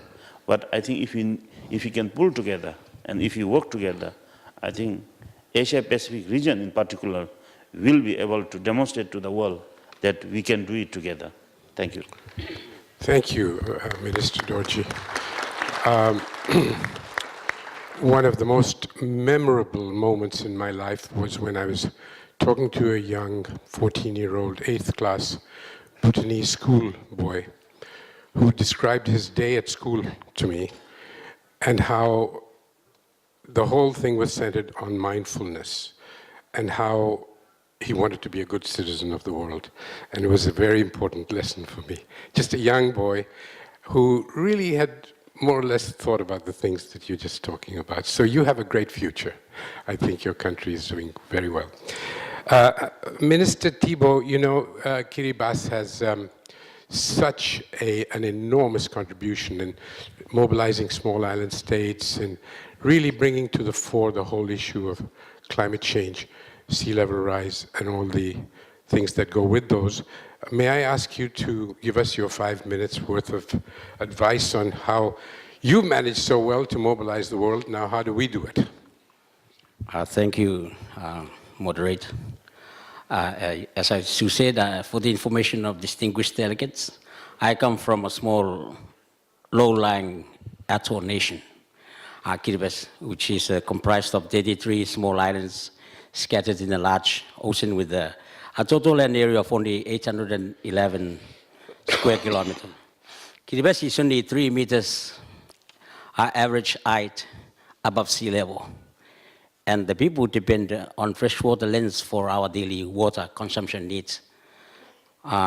So we have a population of more than 110,000, and the population density is 152 people per square kilometer.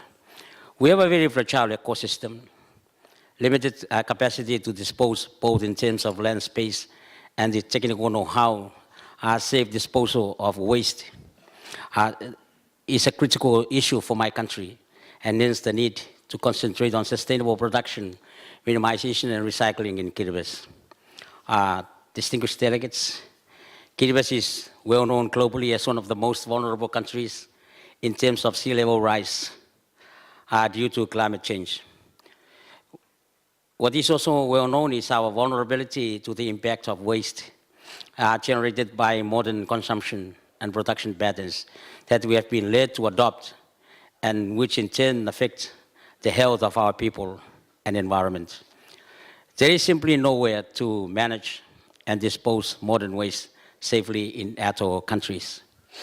Unsustainable consumption and production practices affect Pacific environment and species directly and indirectly, and its impacts are uneven across gender and location, with impacts more strongly felt by developing nations. A case in point is Pacific Ocean current bringing mercury waste from other regions and affecting human health through seafood, such as tuna, that has led to the Minamata Convention. Tuna is Kiriba's main source of revenue and the food of choice for our people. Marine pollution is a significant threat to the Pacific, and discarded plastic waste and microplastics is considered a priority issue. Most marine pollution comes from land-based sources, and that is where most of the efforts need to happen. Pacific states and territories are affected not only by waste produced locally, but also by waste transported in by foreign vessels and by ocean currents. Kiribati has indicated its interest to contribute towards the Clean Sea campaign. Despite the difficulty encountered in waste management, Kiribati continues to invest substantially in the waste management sector.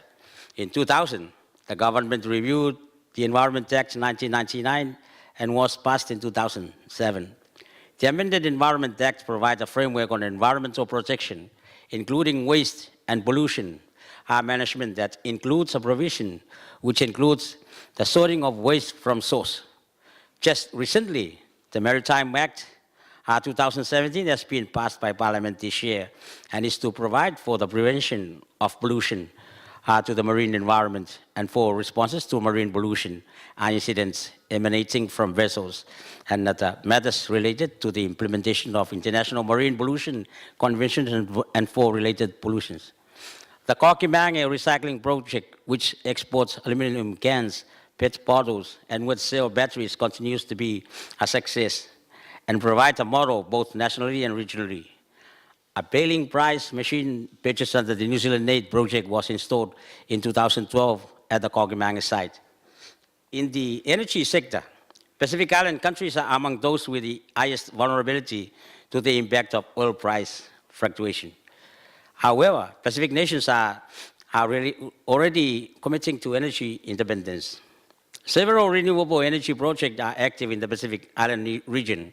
In Kiribati, solar energy technology is a welcome innovation to meet energy needs and reducing consumption of fossil fuel through the World Bank Solar PV Grid project. Solar energy has been harnessed to the PV grid system on South Tarawa, reducing fossil fuel on the capital. Through solar lights project, rural communities no longer depend on fossil fuel for lighting, and their economic activity is now elongated into the night. As part of the project, solar panel batteries lighting units obtained for the solar system were supplied to individual households and communities as appropriate. For batteries, deposit of $5 for each would be payable to a company dealing with recyclable waste. The deposit will be refunded for each used up batteries when returned to the company. Chair, on the key ask for practical practice and policies and practices, Pacific environments require global commitments to sustainable consumption and production. For us to put our plans into action and to complement our efforts at the national level, we need partnership to enable us to succeed. Cleaner Pacific 2025 is our regional Pacific framework and partnership for waste management for pollution. We see this as a very effective means for achieving the long-term sustainable development goals, given the existing constraints in the economic, trade, and financial global systems. The importance of durable, meaningful, and genuine partnership that are underpinned by the principles of equity and fairness, respect, and accountability cannot be overemphasized. There is a need for government agencies to work closely with the private sector and the donor community to develop the 3R plus return policy strategy and institutional frameworks to expand the 3R activities at the national level. Strengthen and promote important trends control, such as container deposit fee program, green fee tax. Strengthen multi-sector approach, ecotourism, compost for agriculture, to promote safe and proper disposal of non-recyclable waste. to empower local communities through leveraging their participation in the waste management program. In Kiribati, a public-private partnership was created with the private company currently contracted to wholesale the biodegradable bags, green bags, and provide the collection services system at household level. In the meantime, we continue to step ahead. Kiribati, through its partner PIPA, Protected Island Protected Area, Phoenix Island Protected Area Trust, has voluntarily committed during the Ocean Conference to support the ban of single-use plastics. Additionally, my government recently adopted the National Quality Policy, which seeks to regulate the importation of used cars by adopting possible policy measures, like mandating pre-shipment inspection to ensure quality standards, age limits to control importation of used vehicles, and strengthen the implementation of the fiscal measures like wreckage tax. Chair, in closing, let me express our deep appreciation to our host, the Royal Thai government, for the warm hospitality enjoyed by my delegation. I also extend our appreciation to ESCAP and UNEP for the superb organization of this first Asia-Pacific Ministerial Summit on the Environment. Thank you. Thank you so much, Minister. Minister, when Myanmar is a country going through a fundamental transformation at the moment, it's a hugely resource-rich country. It has many choices before it, and we would love to know whether the government's been thinking about how these resources can be optimally used for the benefit of people today without jeopardizing tomorrow. Thank you, Mr. Moderator. So Myanmar is richly endowed with natural resources. This is true. But in Myanmar, firstly, I would like to talk about the Myanmar perspectives. The shift towards promoting industrialization brings increase in resources demand and new environment challenges in terms of water and air pollution, toxic chemical, effluents, and emissions. Besides, the implication of increasing urban infrastructures, housings, and public services, sanitation, drainage, wastewater, solid waste, and vehicles are also significantly potential to be cumulative impact on the environment. Specifically, Myanmar is developing 3 special economic zones, SEZs, several industrial zones, and small and medium enterprises, SME, throughout the country for promoting local-wise economy and social security in particular, and national economy as a whole. If there's a lack of the environmental management, there's no doubt that there are potential of pollution problems for water and air quality.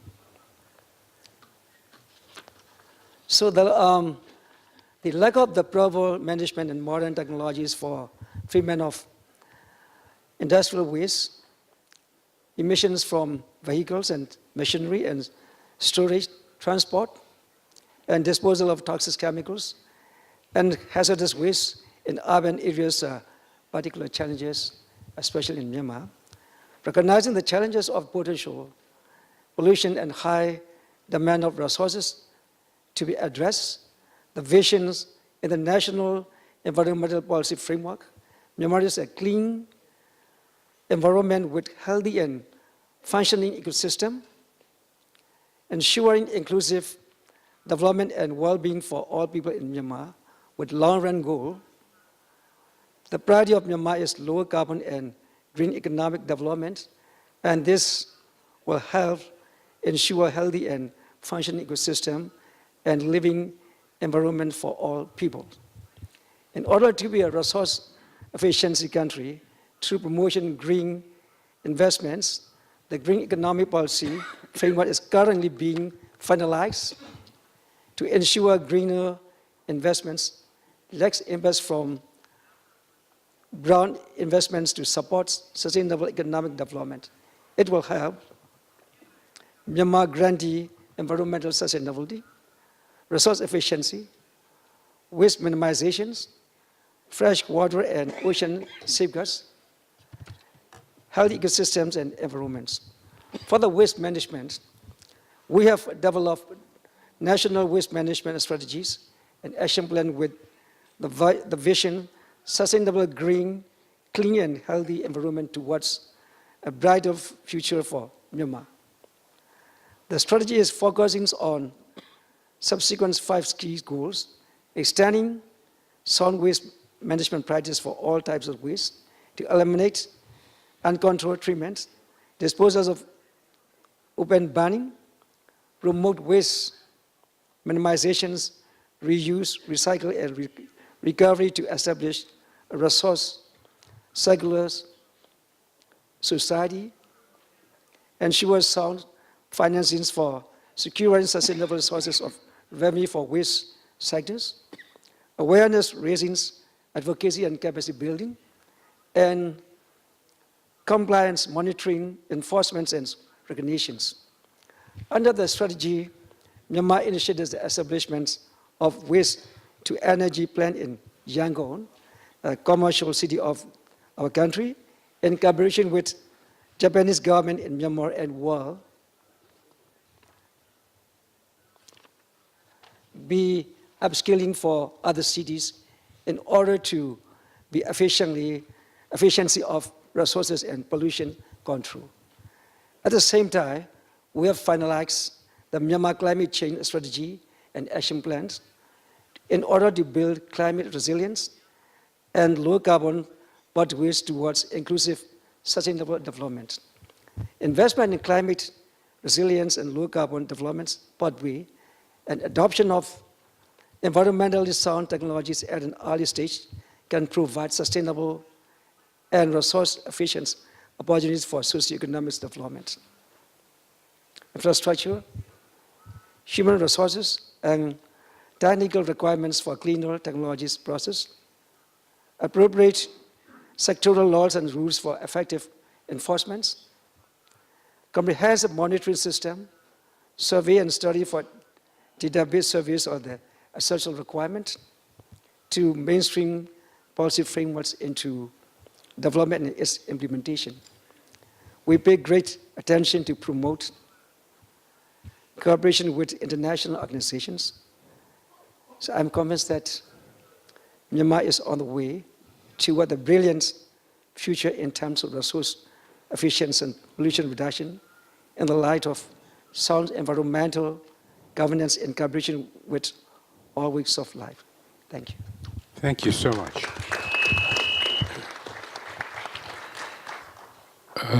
Minister Sadi Bekov, you have perhaps more insights into how an energy-rich country is going to transform its path, change its path towards the long-term thinking that is required from all of us. And there are many countries that are now thinking about these things. So we'd love to hear from you. People may want to put on their interpretation. May I invite you to give us your insights. Thank you.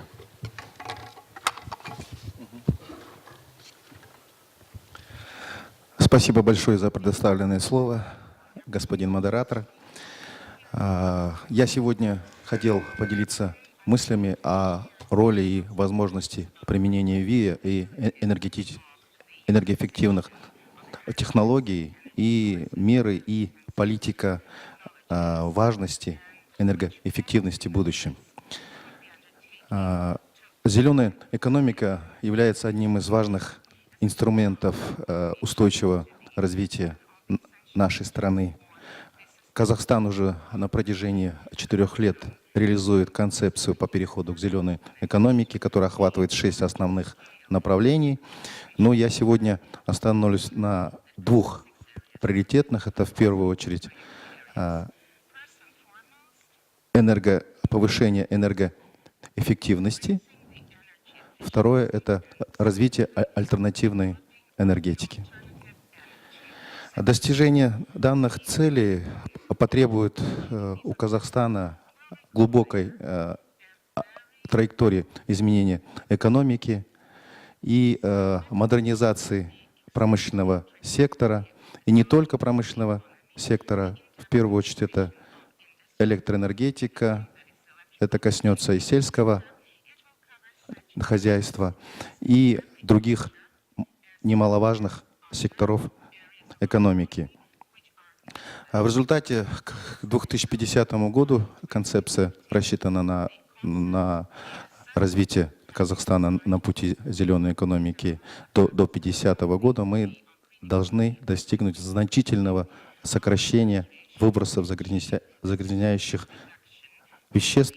Мы за основу определения качества воздуха взяли директиву Европарламента 2008 года. По нашему мнению, снижение загрязнения воздуха мы будем работать в 3 основных направлениях. Это повышение энергоемкости ВВП нашей страны, нашей экономики. Второе — развитие возобновляемых источников энергии. И третья дополнительная мера — это газификация нашей страны. Я начну с третьей меры. На сегодняшний день газификация нашей страны охватывает 48%. До 30 года мы эту цифру планируем достигнуть до 60%, тем самым максимально в секторе ЖКХ и в городах снизить загрязнение атмосферного воздуха. Также принятие закона о энергоэффективности на сегодняшний день нам позволило сократить затраты промышленных предприятий, в первую очередь в электроэнергетике, в городском хозяйстве, сократить плановые затраты, расходы. Мы реализовали большую программу по предельным тарифам в энергетике и в ЖКХ. И к 2050 году мы должны достигнуть 50% сокращения, снижения энергоемкости нашей экономики. На сегодняшний день наш показатель 28%, и есть все основания за счет принятых государственных программ нам достичь этих показателей.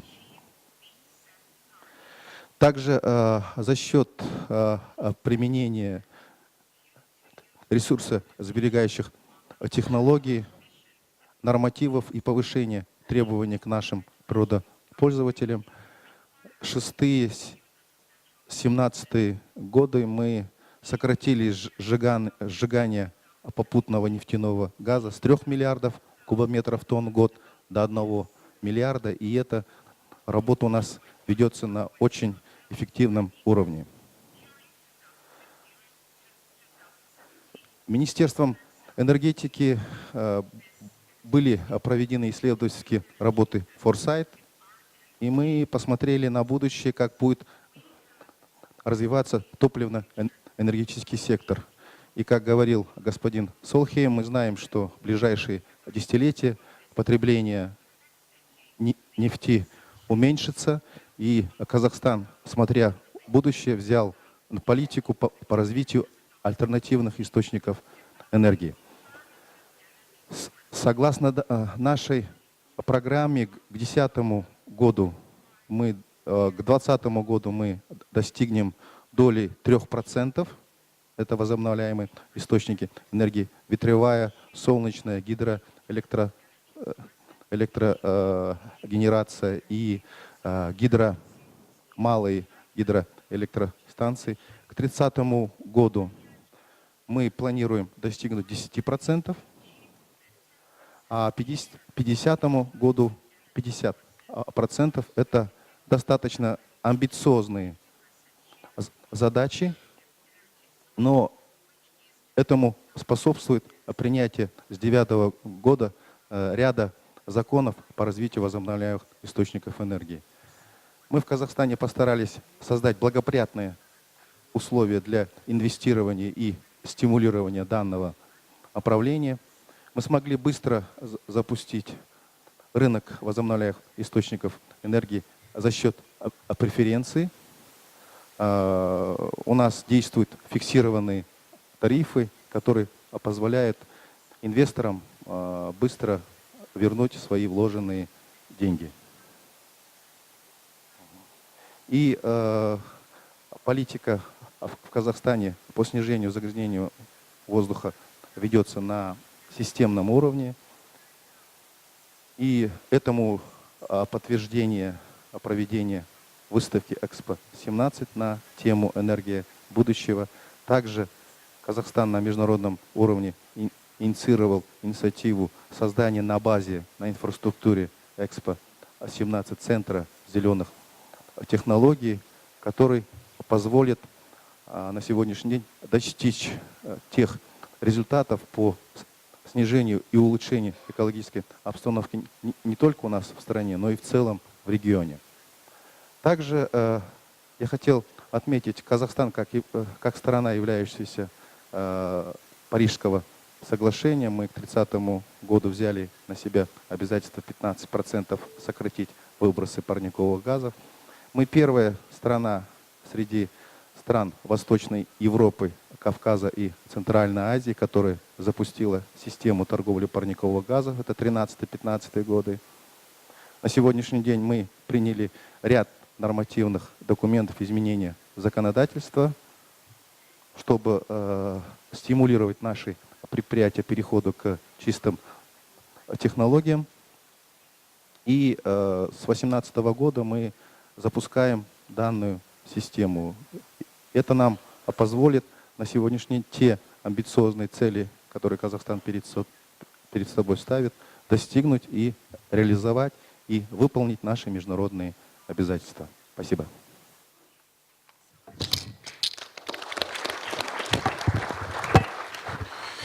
Thank you. It's a tribute to the organizers of this panel. I can't take any credit for that, to have given us such an incredible cross-section of small countries, large countries, rich countries, small countries, resource-rich countries, resource-poor countries, small island states, mountain states. We've actually had a glimpse which goes beyond Asia and the Pacific. This is a global cross-section of experiences.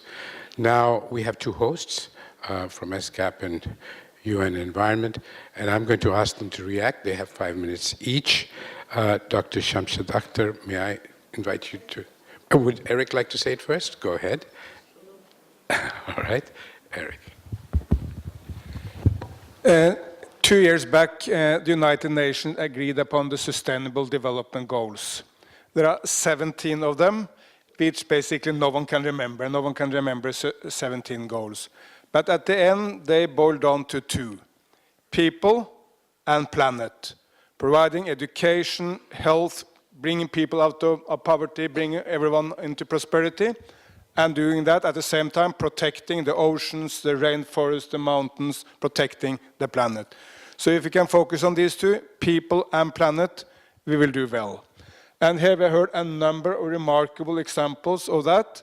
Very, very briefly, Kazakhstan, who is a remarkable example of using the oil revenue to the benefit of the people, improving social standards, building a new capital, Astana. Those of you who have not been there, is a remarkable example of a new city, brought up from the steppes. There was nothing there. And now there's any number of remarkable architectonical building, but also a living standard of people which is have improved enormously. And I'm sure you will also be able to do the transformation from oil into renewables, because I see the political dedication to do that. Myanmar, I mean, there are so many fantastic things happening there, but maybe the most impressive is the fact that Aung San Suu Kyi and the democratic movement and the army of Myanmar, who was the protector of the national interest of Myanmar, were able to come together to find national compromises, maybe not perfect, but to the benefit of the people of Myanmar. I really admire that process, and it will give the basis also for attack all the social and environmental problems which you are facing, which was set up some well. Kiribati, being one of the small island development states who will face the blunt of the climate change. You are not to be blamed for the climate change. The people to be blamed are the people of Europe, the people of the United States of America, for sure not you. So the word is not fair. But you are facing it, and you are attacking it and doing your utmost to solve the problems for the people. Bhutan, as Ashok said, inspiring the people of the world with the soft power. You are not a big nation, so you cannot dominate, but you can set the example of how we can work and how we can, by new concept like the concept of people's happiness, not just prosperity. I mean, to be happy, you also need to be out of extreme poverty, otherwise it's very, very difficult to be happy. So it's linked, but still focusing on other ideas in a forest-dominated nation. But allow me, even with all due respect to all of you, speak specifically about Singapore. Because I believe that Singapore provides a model for most of us. Because the thinking up to now in nearly every part of the world was, first you develop, then you take care of the environment. First you get out of poverty, bring everyone into prosperity, build infrastructure and everything, and then when you are rich, you move into protecting the environment. That was a flawed model. And if you ask one word answer to that model, it's Singapore. Because Singapore, as you all of you know better than me, we are living closer, was one of the poorest places on the planet. If you go back to the time when Lee Kuan Yew became the Prime Minister of Singapore, not only it was poor, it was a place sailors didn't really want to go because they felt it was a too dangerous place. And Lee Kuan Yew was seen weeping on TV when he started as a Prime Minister because the burden of being Prime Minister was so big. Then this one man, true, with the help of you, with his party, with the people of Singapore, transformed Singapore from one of the poorest places on the planet into one of the richest in one long generation. Now Singapore can compete with Switzerland or Luxembourg, measured in so-called PPPs, in being the richest nation on the planet. And for sure, it has improved social standards. What is not so well known is that in the meantime, Singapore was also one of the nations integrating environment into development from the early days. Lee Kuan Yew decided we cannot continue to pollute the Singapore River as we did in the past. Let's move pork production, let's move industries away from the Singapore River to make sure it's not so polluted. And Singapore, I think, was the first nation on the planet, long before anyone made that thought in Europe, who said, it's not enshrined in the Human Rights Declaration of the United Nations that you have the right to take an empty car, drive it right into the city center. If you want to drive a car to the city center, please fill it up with your neighbors, or please pay a levy which we can use for other purposes, like constructing a mass transit system. Then we will have prosperity and environment protection at the same time.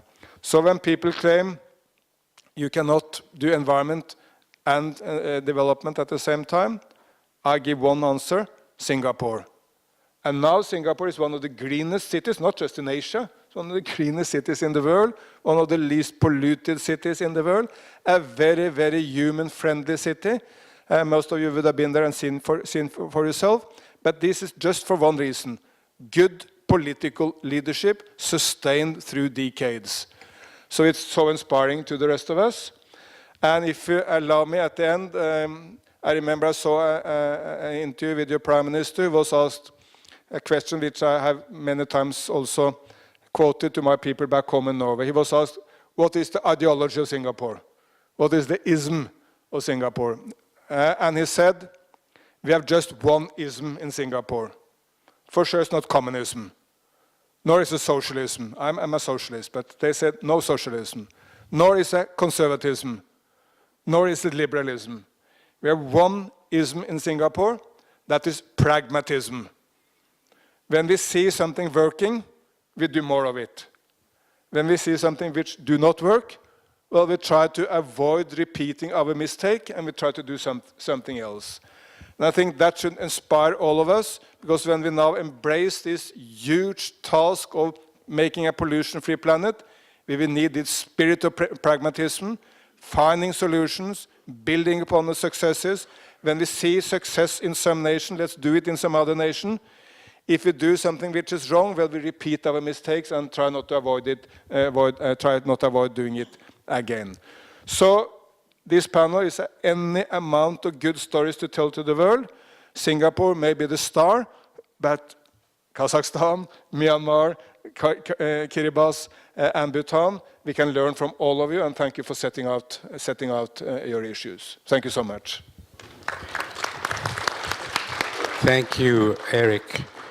Now, for the final word, Dr. Akhtar, take the word.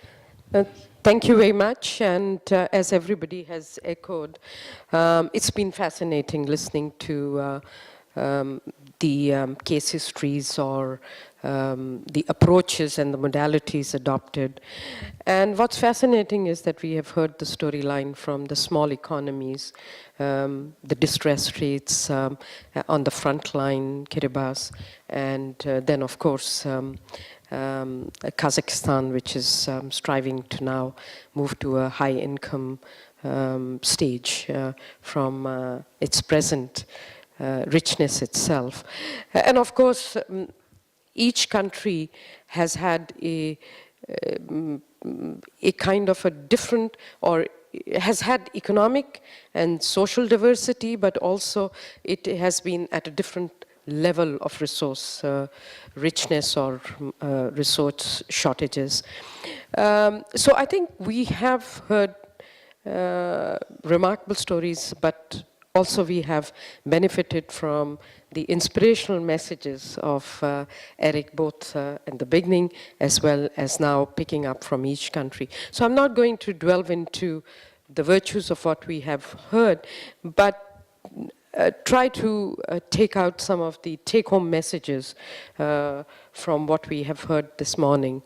First of all, I think it's what I have heard is, of course, starting with my own presentation, where we have a problem, and the scale of the problem is quite substantial and substantive in terms of the scale, the depth and the breadth. So, of course, we need some fundamental drivers of change out there. And I really very much liked the way Eric put in that you need political will, XYZ elements.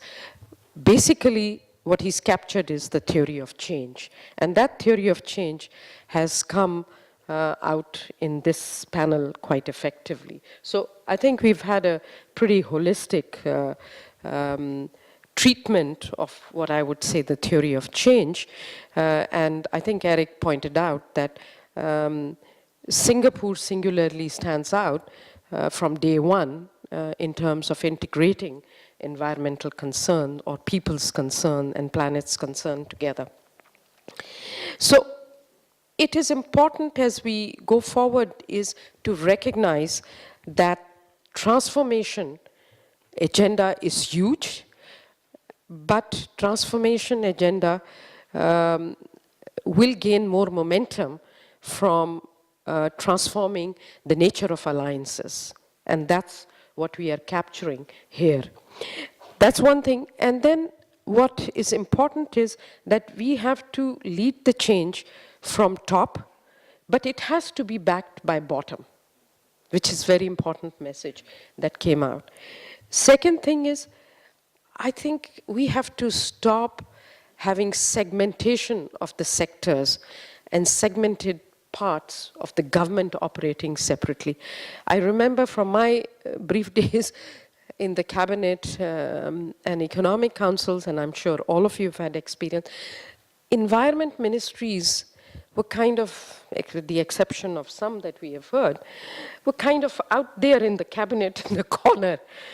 And there was hardly an interministerial dialogue being either nurtured from the other ministries or from environment ministries. So the environment ministries are sitting like this, and here, you know, everybody else is talking about the growth track and the macroeconomic policy challenges of the economy, how to stimulate the industry.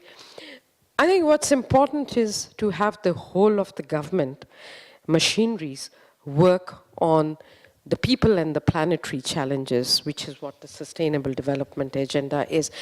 And I think one of the biggest challenges when I actually have been advising governments or visiting government machineries is this difficulty of how to get the whole of government to see the holistic picture of the development, and how do you propel that. Now, I think the success rate is, of course, going to be higher in small economies, because if you have an X number of population and X number of geographical size, but sure, of course, it requires strong leadership and governance, but it's easier to achieve. It's also easier to achieve in larger economies, where you can actually make sure your decisions are going to be implemented by a certain order and authority. Case in point, say China, for instance. But how do you get it in democratic governments is more difficult. And also, how do you get it when the government is not one government, but there are multiple governments in governments, which is the challenges of, say, India, or challenges of even my own country, Pakistan, where now they have devolved the agenda. So you've had fiscal devolution, and you've had fiscal devolution without effective preparation. Of course, India has had longer tradition of it, and state governments are very powerful. And within India, you have kind of the most dynamic leading states versus the ones who are slugging along with the agenda. So I wanted to mention this point of how do you get action across whole of government, where the industry, the building agents, and so forth in public sector, how are they operating holistically? The second is that sometimes we overdo the power of the public sector or the governments, but it is important that the governments are in two areas very prominently, because the action has to come from people, as has been pointed out, and from private sector. And there, I think the government has to confine itself more and more to having the broader strategic framework, as has been pointed out, the leadership, the political will to get this going.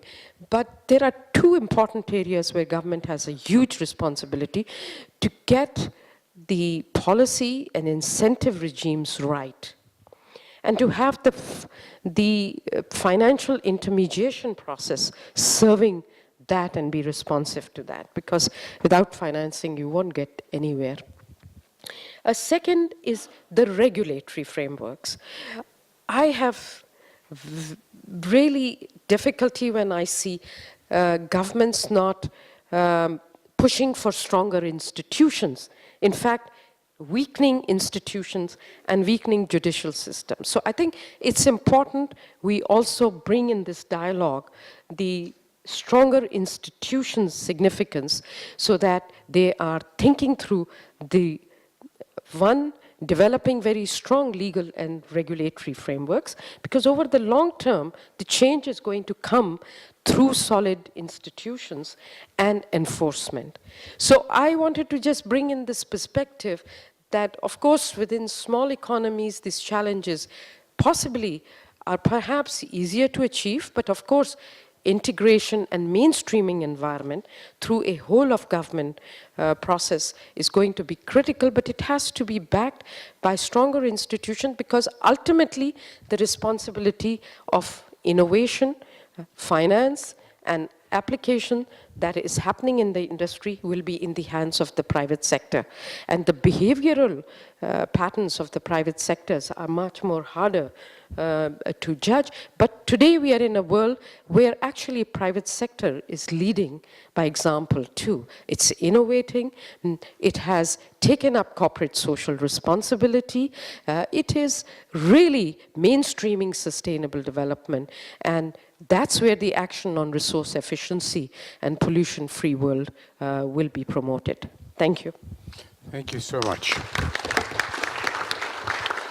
Okay, well, we've got about 10, 15. I'm happy to donate my 5 minutes that I was supposed to wrap up. So we've got about enough time for 4 3-minute interventions. So may I invite the ministers here to take the floor if you have some brief comment that you wish to make or questions to ask of the panel.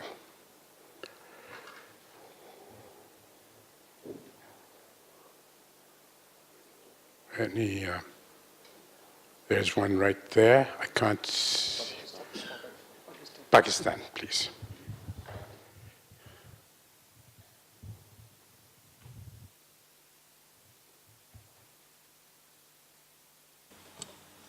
Thank you, Chair.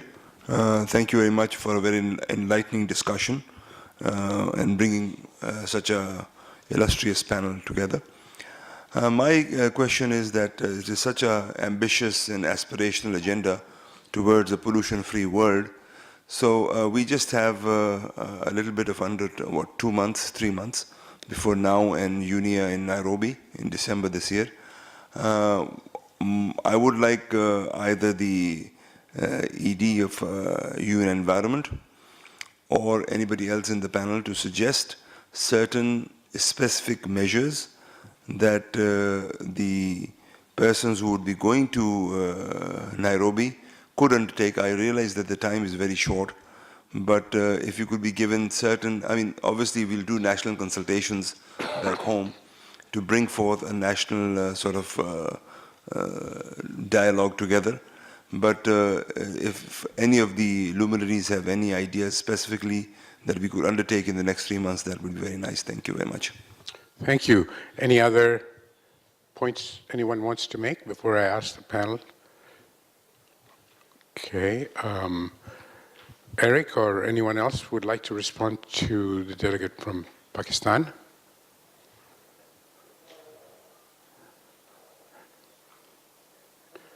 They want to know what homework they need to do. Obviously, there is a lot to be done, and obviously everyone needs to look into the specific circumstances of any nation, because I mean, Pakistan is not the same as Kiribati, so you need always to look into that. But to mention a few, rapid action on plastics. We cannot continue to just push plastic into the nature and into the oceans.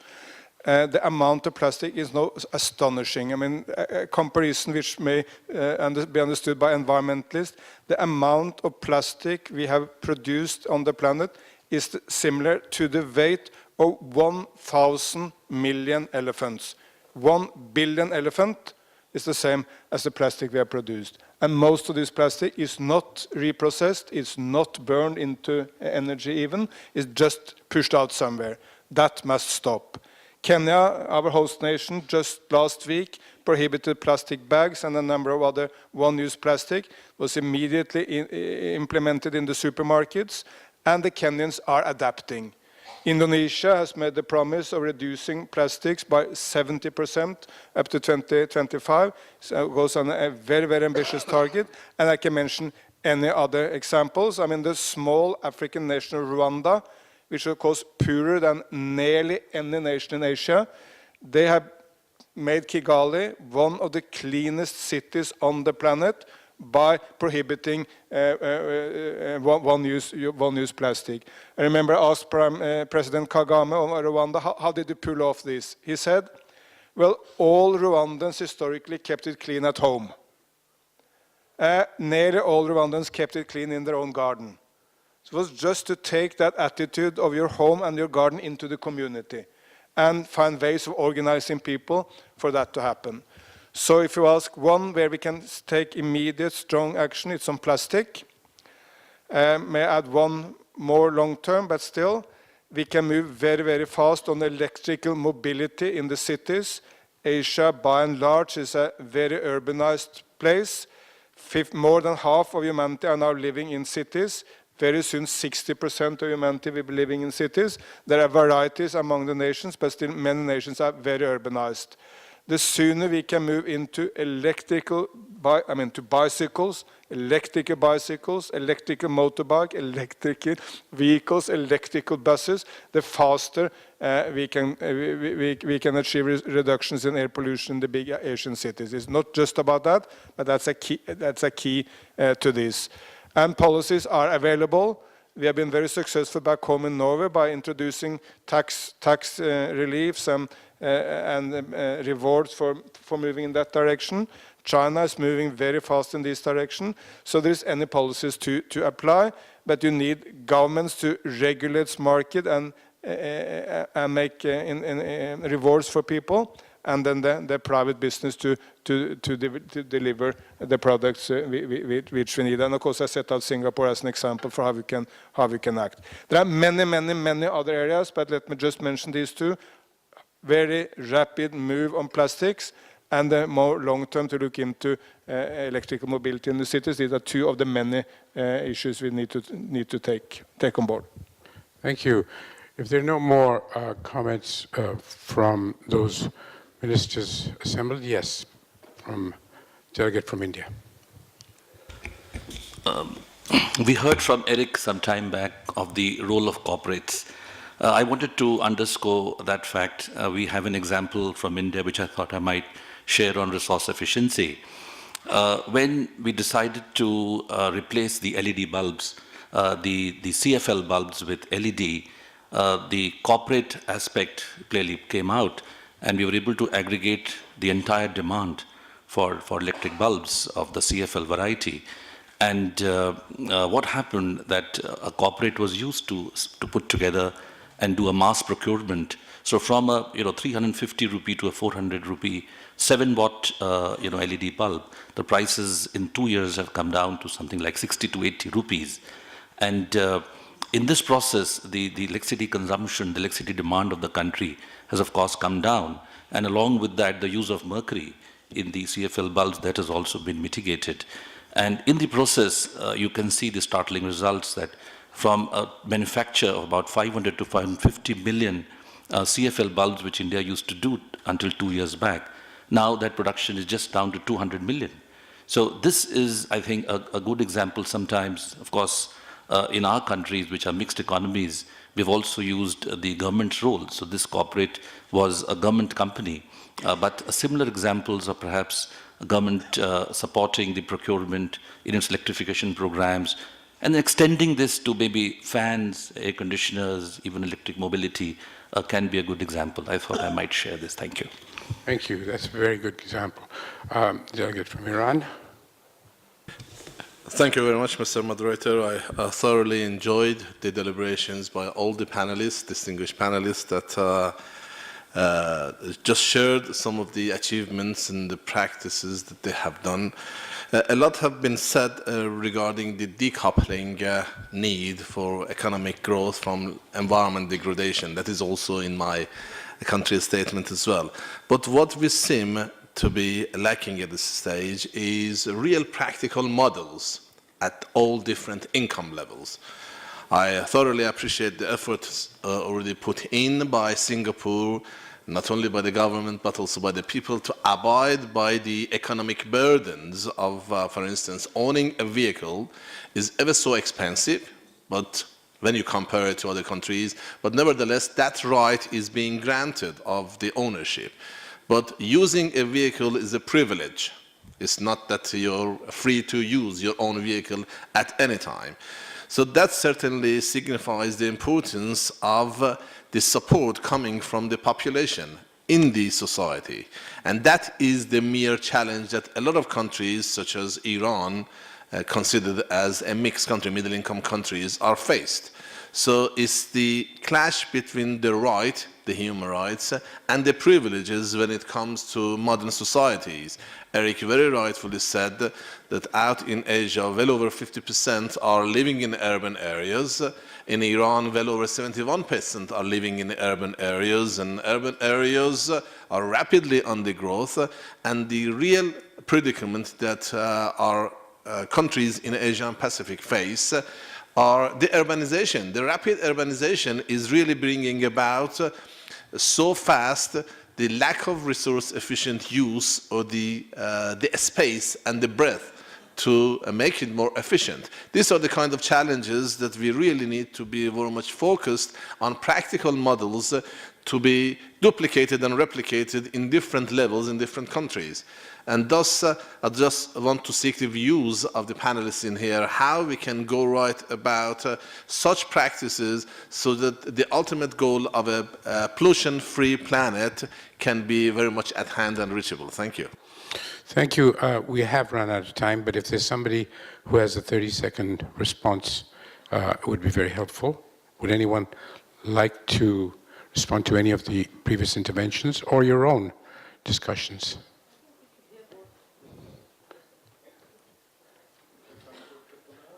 We can take a little more time?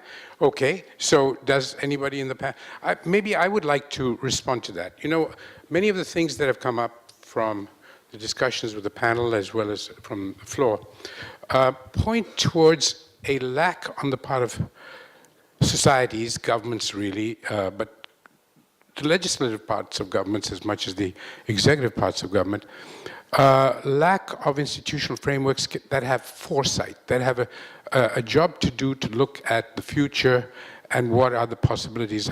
This comes to mind when you read the current goings-on in the US. The CBO, the Congressional Budget Office, has been looking at the implications of future laws.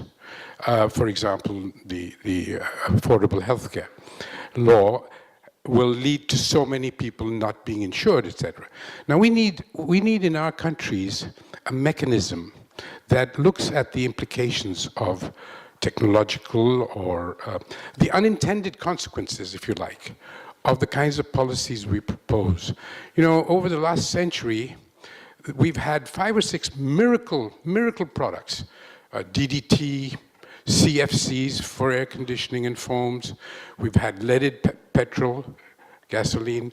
We've had plastics, fossil fuels. Over the last 200 years, we've been through so many miracle products which are now banned. We probably could not have anticipated all the unintended consequences that happen in life. But I think we've got to, as humanity, have institutions that worry about these things. Electric cars, I think it's a terrific idea, electrification of our transport system. But they do have material costs. And we do need to know how to avoid them or to minimize them. So it's really becoming very important today for each of our countries, probably in the legislature, to have an office that analyzes the potential for negative impacts, positive too, of the kinds of well-meaning policy interventions that we design. And I think many of the comments actually point towards a total lack virtually everywhere. It's not just, the UK has an Office of Foresight, and as I say, the Congressional Budget Office has now taken over this work that used to be the ATI's work in the US, but not many countries do. And unless we think a little bit ahead on this and have the institutional framework set up, and you know, this kind of conference really would do well to have a look at how to propose the institutionalization of thinking ahead, thinking how to avoid unintended negative consequences. So I would say that's one thing. Is there anything else the panel would like to say? I want to pick up on what Ms. Shamsad mentioned just now. It's about thinking as a whole of government. I think that's one of the biggest barriers when I talk to my colleagues, for example. And this is not just about whether the environment minister is right at one corner of the cabinet, but it's whether everyone thinks that everyone is important and can contribute towards a holistic solution. And I think until we get that right, there will always be trade-offs being made. Whether finance is more important than transport is more important than environment. And then when you make those kind of trade-offs, it will depend on who's the most powerful minister in the cabinet. And when that happens, then we will have you have all the problems, the tandem problems that comes with it. We've been very fortunate, at least in Singapore, my own experience in 4 years in the cabinet, to see for myself that there is no minister who can say only my agenda will prevail. He has to sell to every minister. He has to make sure that every minister agrees what the trade-offs are and how it affects his ministry. Even when I want to push for the climate change commitments, of course it will hurt our industry. And we have to show how it will work, why it is important for us, and for the long term, why it is critical that we are in the game early. So I'm making it very easily to make it look easy, but actually it takes a long time.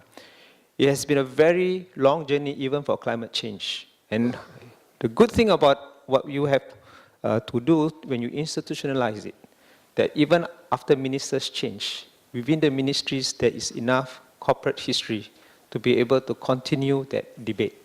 Because sometimes in one term, that debate is not taken up. You say, let's do it for later. But in the next term, it must be continued and taken up. Here again is about continuity. And institutionalization is an important part of continuity. And whole of government is a way to make sure that trade-offs are not made inevitably because one person is the most powerful guy. Thank you. Anyone else? Yes, Doctor. I just wanted to bring one other dimension. I think there has been a talk about rapid urbanization, and that's really a very important phenomena, and the pace at which it's growing. We'll have 4 billion more people in urban areas and stuff like that. I think one of the areas where we may ask Eric to kind of think through more on this is the municipal governments. Obviously, there's fascinating things happening across Asia where municipalities have transformed themselves. There is fascinating technological developments on waste collection, also fascinating things going on how to have great drinking water, salination, desalination and all that. But I think the art of running municipalities is pretty weak across at least Asia-Pacific region, barring some of the leading examples. And I don't see how we can address air pollution and resource efficiency on a scale at which the urbanization is growing. So perhaps more thoughtful, anecdotes are okay, case studies, examples are okay, but I think we really need a fundamental change in how municipal governments need to operate, and these are people who are elected by the people, and yet I find municipal agencies not talking to each other, the waste not being collected. So I just thought I'll put this dimension out there since it's going to be a very important element given the size of urban centers and the scale with which it's growing. Thank you. The last word goes to Eric. 2 comments at the end. I think the issue of urbanization is very critical, and we should remember that most of the people who will move into cities in Asia over the next decade will not move into the mega cities like Tehran or Mumbai or Shanghai. They will move into any number of cities, which is 500,000, 1 million, 2 million, and there are so many of these cities. They all have mayors, they all have city authorities, and these city authorities, by and large, are facing the same issues. Not exactly the same, obviously, but a lot of the same. Proper city planning, how to make housing available for a very rapidly growing population, how to do waste management, how to do public transport or electrical mobility. I mean, there are others, but there are a few key issues. So the more we can find ways of exchanging good practices, building upon the success stories, making the success stories visible so others can learn from it, the more successful we will be. And I think this is a really huge issue where we can work together, UN Habitat, UN Environment, the Economic and Social Commission and other, to look into how we can really make it easier for mayors and city officials to make the right decisions. Finally, building upon what we heard from India, I mean, basically we all agree that you need both government leadership and you need the vibrant practice of the private sector.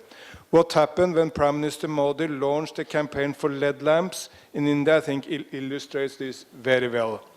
Because he made that a national campaign, a federal campaign, and of course it was not the government of India who produced the lamps, that was any number of private sector entities, so it was the government with the private sector. But something remarkable happened. After the campaign launch of the Prime Minister, the price of the LED lamps fell, I think, to something like 10% of the original price. Why was that? Well, it makes such a difference making a few thousands of something or making 200 million of something. When you create this mass market, the price is dropping that fast. That's also what we see now with solar energy and wind energy, mainly driven by the huge markets of China and India. The price is coming down at a speed no one thought possible. That's helpful to the rest of Asia, but they're also very helpful to Latin America, to Africa, and to other parts of the world. True, some of these interventions may in the first place have been done in the Silicon Valley of the United States or somewhere else. That may be the case. But scale and price is so important. So what's happening now when the scale and price, scale is going up, price is going down, is an incredible service to the world. So let's work together on all these challenges, private sector and public sector, and the different UN entities and governments together. And thank you for a great discussion. Thank you. It was truly a great discussion. I want to thank the interpreters for their patience, for taking them over time, and I want to thank all the panelists for a wonderful morning of deliberations. Thank you. Ladies and gentlemen, it leaves me to conclude this interesting and session with full benefit, and now invite our MC to provide further details of the logistics and any housekeeping announcements that need to be made. Thank you very much. Thank you, Mr. Chair. Excellencies, distinguished delegates, ladies and gentlemen, I would like to call your attention to the proceedings this afternoon. The ministerial lunch will take place in the public foyer on the ground floor. Invited ministers, please follow your liaison officers downstairs. We invite all other delegates to join one of our side events during the lunch breaks. The side event on impactful investments in water-efficient infrastructures, inputs to the 3rd Asia-Pacific Water Summit, will take place in Conference Room 3 on the 1st floor. The event will discuss enabling governing conditions and regulatory mechanisms for more efficient water use management to support the achievement of SDGs in the region. The side event on solutions towards an air pollution-free planet, organized by UN Environment, will take place in Conference Room 4, also on the 1st floor. The event will present the health, economic, social, and environmental impacts of air pollution in our region and discuss respective solutions. Both side events will begin with a lunch outside Conference Room 3 and 4 at 12:30. I also invite all delegates to visit the Pavilion of Partnership Exhibits, if you have not done so yet, and kindly be reminded to visit the UNFCCC booth to calculate and offset your emissions. We encourage you once again to submit all statements as soon as possible. And we will resume here in Conference Room 2 after lunch at 2 p.m. sharp to consider Agenda Item 14. We will begin by showing a short video and kindly ask you to return on time to avoid any delays. Thank you and enjoy your lunch. Thank you. Well done.